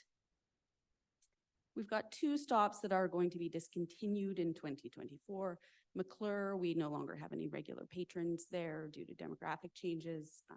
And Big Hefley Lake, low circulation numbers and people entering data for that area. But I think that they will be well served by what is amounting to the big change, which is essentially we've shifted things around and we're adding an extra day to our mobile library schedule. So Sun Peaks and Whitecroft are the big beneficiaries of this. So whereas Sun Peaks was visited for an hour and a half every 3 weeks, they will now be visited for 3 hours every Sunday. And Whitecroft will be moving along with them. Instead of being visited every third Friday, they will be visited every Sunday. So why, you may ask? Well, again, demographics. So between 2016 and 2021, Sun Peaks really exploded in population. So 127% growth there, and that is full-time residents. That's not, of course, tourists. So really, when we're looking at the population of Sun Peaks, we're just over 1,400 as of 2021. When we look at our small libraries, what we call our gateway libraries in the region, so like a Cache Creek, Clinton, Savinaw, Blue River, and formerly Lytton, Sun Peaks is well and above those population numbers now, and is more in line with an Ashcroft or a Barrier in terms of population numbers, which would, by our guidelines, mean that Sun Peaks should really have its own library that's staffed between 26 and 30 hours a week. But barring that, we are being flexible and redeploying our mobile library here to Sun Peaks. So here answers probably a question that Director Rain had yesterday around public engagement. So while the library specifically has not engaged the public, the TNRD certainly has. So this references the report that Colton gave to you all yesterday, which is the public engagement survey that went out. So when folks in Sun Peaks, and this is just Sun Peaks data here, when they were asked what services they would like to see increased or improved, what new services they would like, there were 62 comments and 11 of them mentioned the need for a library in Sun Peaks. I think we were second only to transfer station. So as you can see, people would like to see a mobile library increase. They would like to see a permanent library. They would like to see a proper library to better match the financial contribution of Sun Peaks, which I think is a really valid point. On the flip side, the residents were asked what they would like to see reduced or eliminated, and there were 7 responses. 2 said library. Well, one of them actually said library, mosquito, invasive species film, and emergency management. Yeah. And another comment, again, I think a fair comment, library costs are unbelievable. So I think that really speaks to the fact that what they're paying, they're not really getting that service out. And that's why we're trying to bring more service to those residents so that it falls more in line with what they're paying for. And then just one more piece here, you can see public engagement, the vast majority of residents there strongly supporting or supporting library service in the area. As you'll have seen in the board report, there is no tax increase to this change. This is funded out of existing staffing dollars on a 1-year basis. It's a trial. Staff will simultaneously also be investigating the feasibility of hold lockers for patrons where we could put library materials in them and they could pick them up at their convenience, library vending machines, drop boxes in Sun Peaks, etc. So we'll also be looking into that. And then we will do a comprehensive analysis of the stops in Sun Peaks and Whitecroft to see how they fare, what the feedback is from the public, and then determine what steps we might like to take, and then of course seek board guidance at that point. But all of this is dependent on successful hiring of staff. So right now, if you check out our careers page, you'll see that we are recruiting for a temporary branch head for our mobile library as Mike Brown heads up to Aberdeen for the year. Once that posting closes, then we'll be posting for these temporary hours for the Sunday. So really what we're looking for are somebody who can drive a truck, has air brakes, and likes people. So if you know anyone, please encourage them to apply. So that's very brief. Questions, happy to answer. Thank you very much. I see Directors Getz, Grenier, Houghton, and Rain. Director Getz. Thank you, Madam Chair. Just a question, how many people, you kind of touched on it, but how many people are involved with a mobile library? How many bodies go into that deal? Working on the mobile library or visiting? Mobile When you go to a town, how many people staff it when you go to a little place? Between 1 and 2.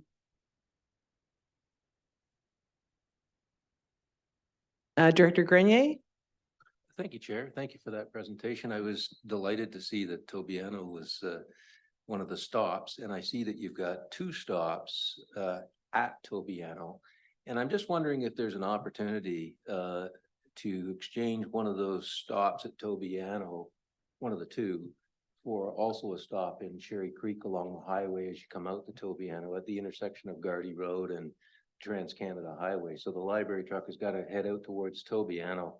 I'm thinking there's an awful lot of people in Cherry Creek that also have kids that would love to take advantage of that bookmobile that I used to call when I was growing up.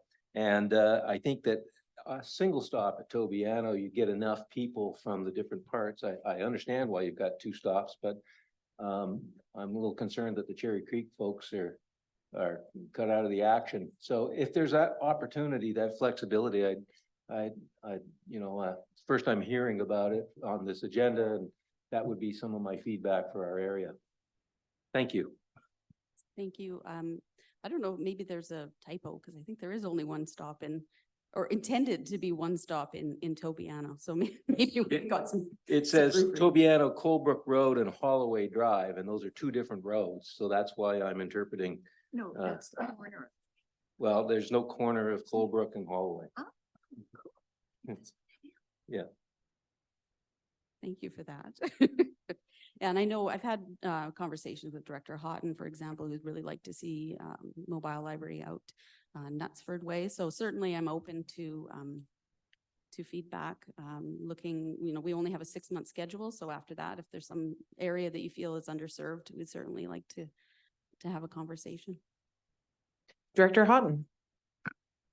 You took the words out of my mouth. I wasn't going to ask you today, but just for the record, if you can fit in a stop at Knutsford Hall at the confluence of Long Lake Road and 5A, that would catch the traffic and the kids that live all the way up Long Lake and then out to Stump Lake. And even though you're opening up the tiny library in Aberdeen, which I support, if you could fit in a trial spot, and I don't mean this, I told the community this, I'll try to help out and bring this forward, but if you don't support it, you'll lose it. So if there's a spot in there, it would sure be nice. Thank you. Thank you.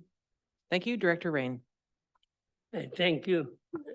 As I mentioned yesterday, I wish we'd been consulted. I couldn't think of a worse day. Maybe Saturday might be worse. I'm asking my question, where will this bookmobile park? We have 3 times the traffic on weekends going up that road. I know every time we have a gas truck going up the road, we get all kinds of complaints because nobody can pass the gas trucks.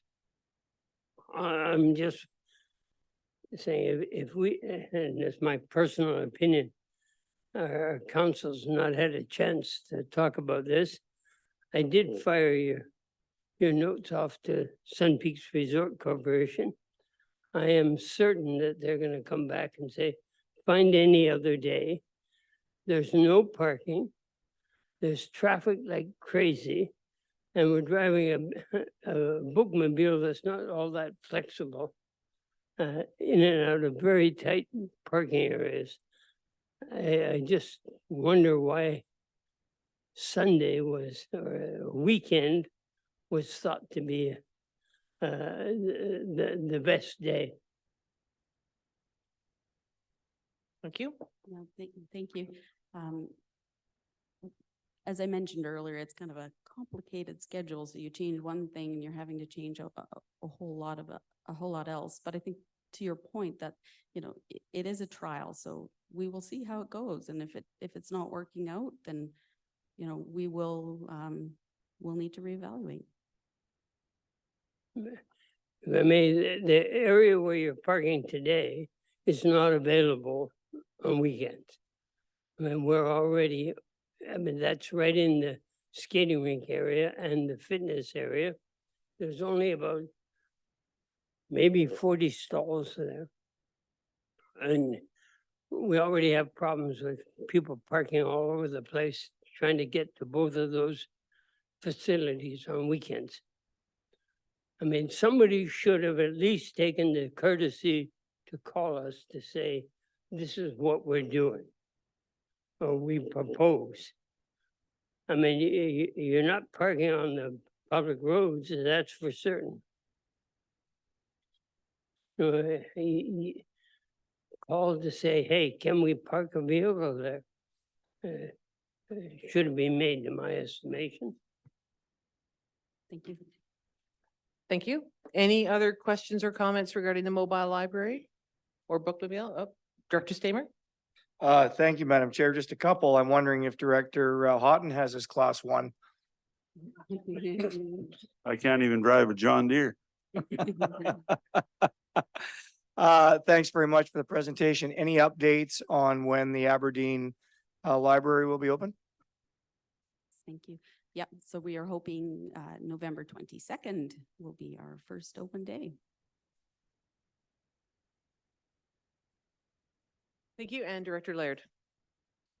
Thank you. After listening to Director Reen's concerns, could we not possibly look at getting a different day for Sun Peaks? It sounds to me like you're going to create a real problem by going there on Sunday. Could I make a suggestion that you contact and talk to the council and let them know what your plans are?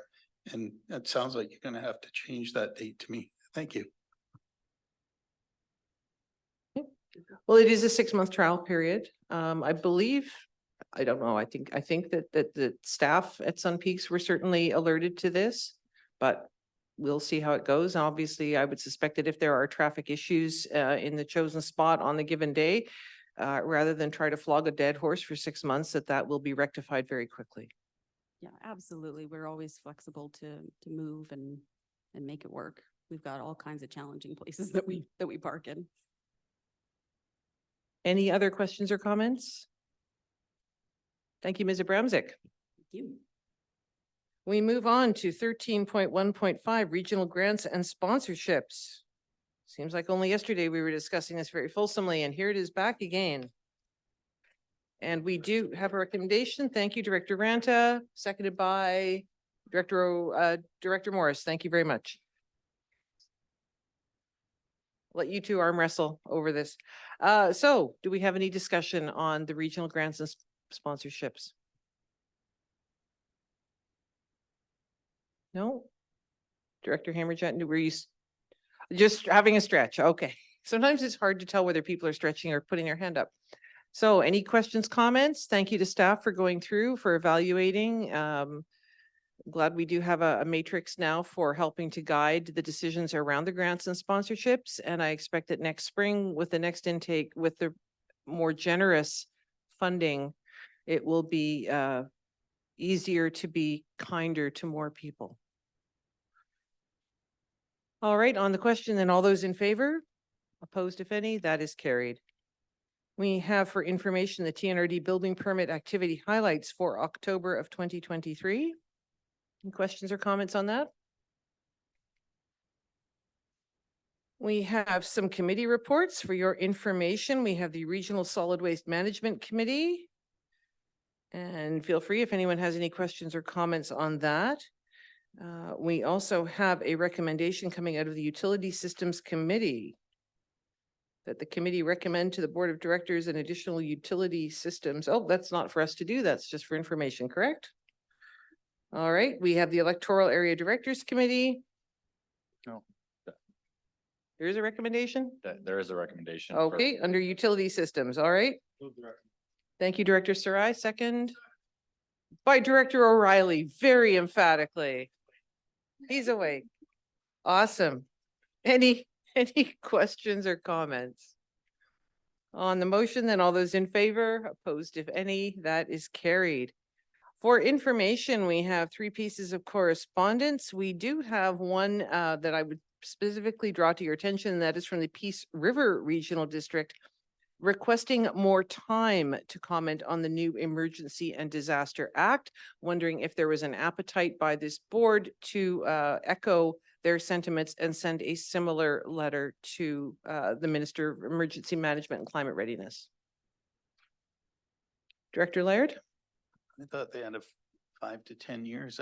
Was that not a timeline? It was just. Too soon.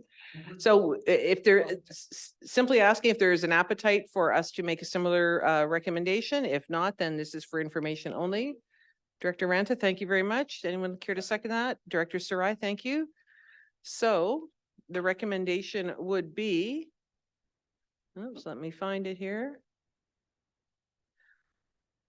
that we send a letter to the Minister of Emergency Management and Climate Readiness and the Premier requesting more time to comment on the new Emergency and Disaster Act, and request that they supply funding required for the capacity and resourcing required to complete this work, that the letter be copied to all 27 regional districts and a number of other people. Any comments or questions on that? We do have a recommendation. Pardon me, Director Newstater? Thank you, Chair. I definitely support the funding aspect and the need for it, but I didn't hear staff express that they needed more time. So I just wonder whether we could have a comment from staff, whether that's actually something that is required. Yeah, through the chair. From us specifically, we are intending to submit comments within their deadline. So from our point of view, we don't need more time. If this board wants to submit separate comments, then that would be a reasonable request. And we will be submitting that letter, raising those concerns within that deadline from this board from the previous motion. Thank you. Any other questions or comments? All right, on the recommendation then, all those in favor? Opposed, if any? Got Director Newstater and Director Middleton. That is carried. We have new business, and there is in your blue folders, you will notice that there is a request from the Shakin Indian Band, a letter of support for updated and expanded LiDAR and aerial photography. I've confirmed with staff that this is time sensitive. They would like a response this week if possible. This came in after the deadline for this agenda, so they do have a letter of support template here. Thank you very much. Director Laird, second. Second, Vice Chair Smith, thank you. And that is that we send a letter in support of Shakin Indian Band coordinating the capture of LiDAR and orthophoto of the Nicola and Coldwater rivers, etc. Any discussion, question, comments? Director Thorpe. I was looking at the map because I just got this in my package. I just wondered, have they talked to the other First Nations in the area about this? I'm a little concerned that there may be some traditional territory that they're infringing on, and I'm a little hesitant to say yes to something if there's something that we're doing that is going to potentially step on somebody else's toes. Because it appears to cover other traditional territories, not just what I see as being part of Shakin. And so that would be I'd like more clarification, I think, before I would be in support of a letter like this. Thank you. Any other questions or comments?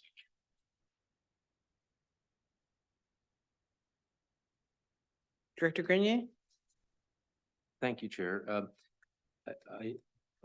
There's existing ground control site just by Tobiano, and I remember doing that back in 1995. We flew it because there was literally no data, ground data, and this is aerial stuff. So I'm only assuming, I'm not a LiDAR expert, but I'm assuming that they're flying areas where they've got existing ground control to fill in the gaps in between. If you look at this map, the red dots are sort of in and around the blue dots. So I don't know if that's the reason, but it was very useful information once we got it.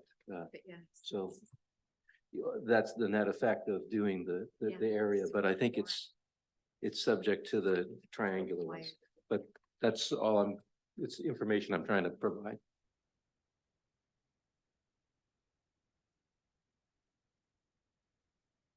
Any other questions or comments? On the motion then, all those in favor of writing a letter of support? All those opposed? That is carried. Is there any other, are there any other items of new business? Vice Chair Smith. I do have one item of new, sort of old business. Not the golf ball. I do believe it's Mr. Sarai's birthday today. Happy birthday. Okay, I gotta go now. I have. Thank you. You're welcome. Thank you. So. Happy birthday, Director Sarai. Is there any other new business, new old business? Oh, more birthdays. This is awesome. Okay, Director Smith, Director Houghton, Director Thorpe, and Director Stamer. Director Smith. Happy birthday, Bill. Yeah, I've received a letter from the Friends of Hat Creek Society. And it's requesting the board approve a letter of support for their upcoming bid submission to continue managing the Hat Creek Ranch along with the new Maccabee fossil site. So that's what we're asking for, a letter of support for them. It is time sensitive. They need a copy of the letter by the 20th of November. So you're making that motion? Yeah. Okay, second, Director Sarai, thank you. Anyone have any questions or comments? Director O'Reilly. Thank you, Madam Chair. Do we know other groups that are bidding on it? Like, I just wonder if we're favoring one over another, or backings of other groups. I just trying to wrap my head around of the lay of the land. Yeah, there is one other group, but they did not request a letter of support. So. Okay, thank you. Any other questions or comments? On the question, all those in favor? Opposed, if any? That is carried. Next, I had Directors Houghton, Thorpe, I believe Stamer. Was there someone else I missed? The hands went up so quickly. All right, Director Houghton. Thanks, Madam Chair. Just a quick update. Last meeting we were here. I said, reported that the BC Wildfire Service Claim Service was going to be paying us a visit in Knutsford to look over the damages. And remember, Director Stamer said, well, good luck, Mr. Houghton. Anyhow, they came out, a team of 3. There was his name was Evan Peck, and he had 2 training people with him that toured not the fire damaged land, but the lands that they damaged, putting in fire guards, staging areas, fences, and all that stuff. And he toured the applicants that put a claim in. Wasn't everybody in my area, but I think that is forthcoming. But I thought it was a very good meeting. We spent 2 Saturdays ago surveying all the fire guards, the staging areas, the fences they destroyed, and the fire guards at work and saving the fire from going further in towards the city of Kamloops. And at the end, he thanked. We were proactive on our end. We had already hired a DH6 cat and leveled everything, seeded everything by hand to keep the noxious weeds out. And he said, you and one other neighbor were the most proactive in the interior that have done this and supported us. He said, we don't do that. But at the end of the day, he says, just keep track of your invoices and submit it. And he said, we will look after you private landholders. He has nothing to do with Crown land or fire damaged land. It's land that they came in and asked permission to do what they did and gave us the funding okay to clean it up. And I thought that was a positive, because all we hear from BC Wildfire Service is negative. but I haven't got a check yet from the government, but I also haven't put in a bill to them, but they were very supportive of our actions. Thank you. Thank you, Director Houghton. Director Thorpe. Okay, I'm just going to check on a point of order just to make sure I'm not doing this right or wrong, rather. I want to put forth a notice of motion, so I do that now under new business. Nope, that comes next under notice of next. motion. Okay, so then. Yep. I'll raise my hand in a minute. Thank you. And Director Stamer. Yes, thank you, Madam Chair. I have something for notice of motion too, but I'd like to wish Director Soraya happy birthday, and I wondered if everybody got that dig from Vice Chair Smith when she said I might have old business. So I don't know about that, but happy birthday, Bill. Thank you. Is there any other new business?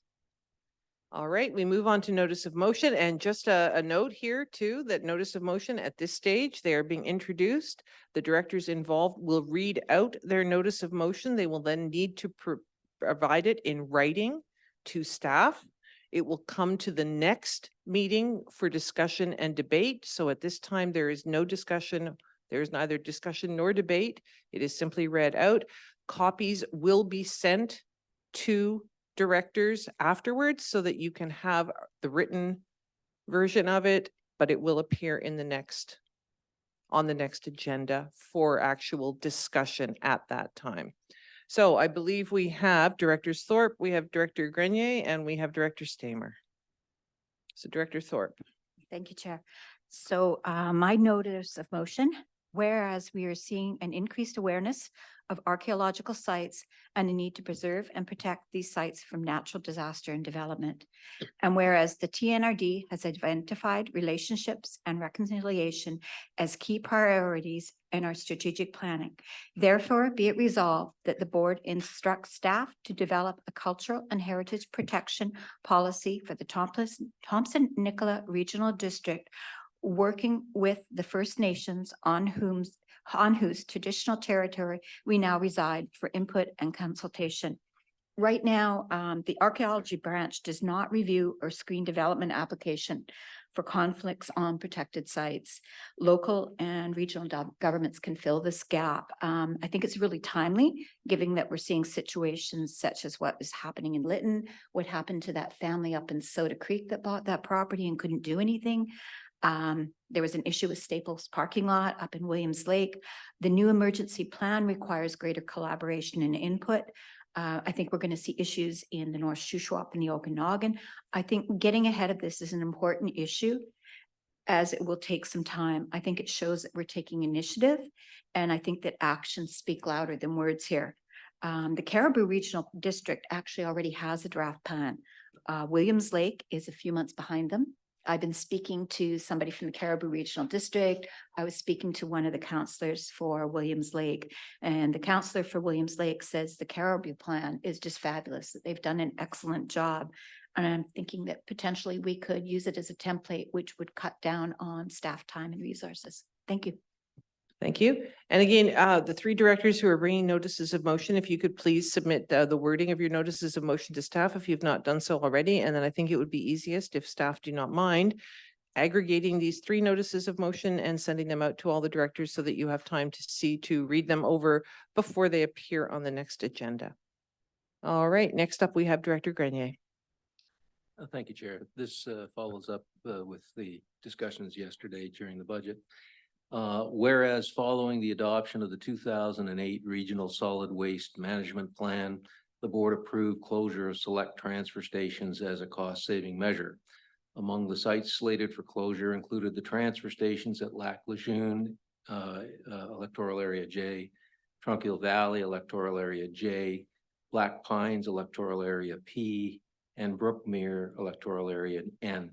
Instead of closing, the operating costs of these four sites was transferred to an alternative waste service funded by the electoral area taxation instead of the regional solid waste service, resulting in residents in electoral areas J, P, and N contributing both to the regional service and the alternative waste service while receiving a similar level of service to electoral areas that only pay into the regional service. And whereas the operating costs of those 4 transfer stations could once again be funded as part of the regional solid waste service instead of an alternative waste service. Therefore, be it resolved that the staff be directed to prepare a report to the board examining the financial and operational impacts of transferring the operational costs of the transfer stations at Lac Lejeune, EAJ, Tranquil Valley, EAJ, Black Pines, EAP, and Brookmere, EAN, back into the regional solid waste service. And thank you, Mr. Vieira, for that, that wording. I appreciate that. And this, ladies and gentlemen, is why we ask that the written notices of motion be circulated to all directors and staff. Thank you very much. And thank you again to Directors Grenier and Laird for bringing this up yesterday. And we began having some discussion about it, so it is familiar, and we'll see it back in 2 weeks' time. Director Stamer. Thank you, Madam Chair. Thank you for picking me third so I could write this down. So this notice of motion on behalf of Director Hayward, Area O, and myself, Director Stamer, District of Barrier, hereby request to the board and staff to determine what steps would be necessary to form a service area in Lewis Creek, expressly to develop streetlights in and around Lewis Creek. Also to look at including solid waste pickup provided by the District of Barrier. Okay, thank you very much. Director Hayward. Okay, so this is. No, we don't need any motion no moving or seconding. It's simply, we all are now alerted to these. We'll get the written copies for our edification. And then they will be back on the agenda presumably in 2 weeks' time. All right, any other notices of motion? 3's the charm. All right, we move on to question period. Are there any questions from members of the public, members of the press? No? Come on, Marcella. No? All right, seeing no questions, we do have a recommendation that we move into a closed meeting. So moved. Thank you, Director Stamer. Sorry, Chair, I just wanted to draw your attention to the need to state the basis on which you're doing so. In this case, I believe section 91C of the Community Charter. All right, so then we have need of a closed meeting to take place in accordance with Community Charter sections 91C, Labor Relations or Other Employee Relations. And we had Director Stamer make that motion. Second. Director Getz, thank you very much. All those in favor? Carried.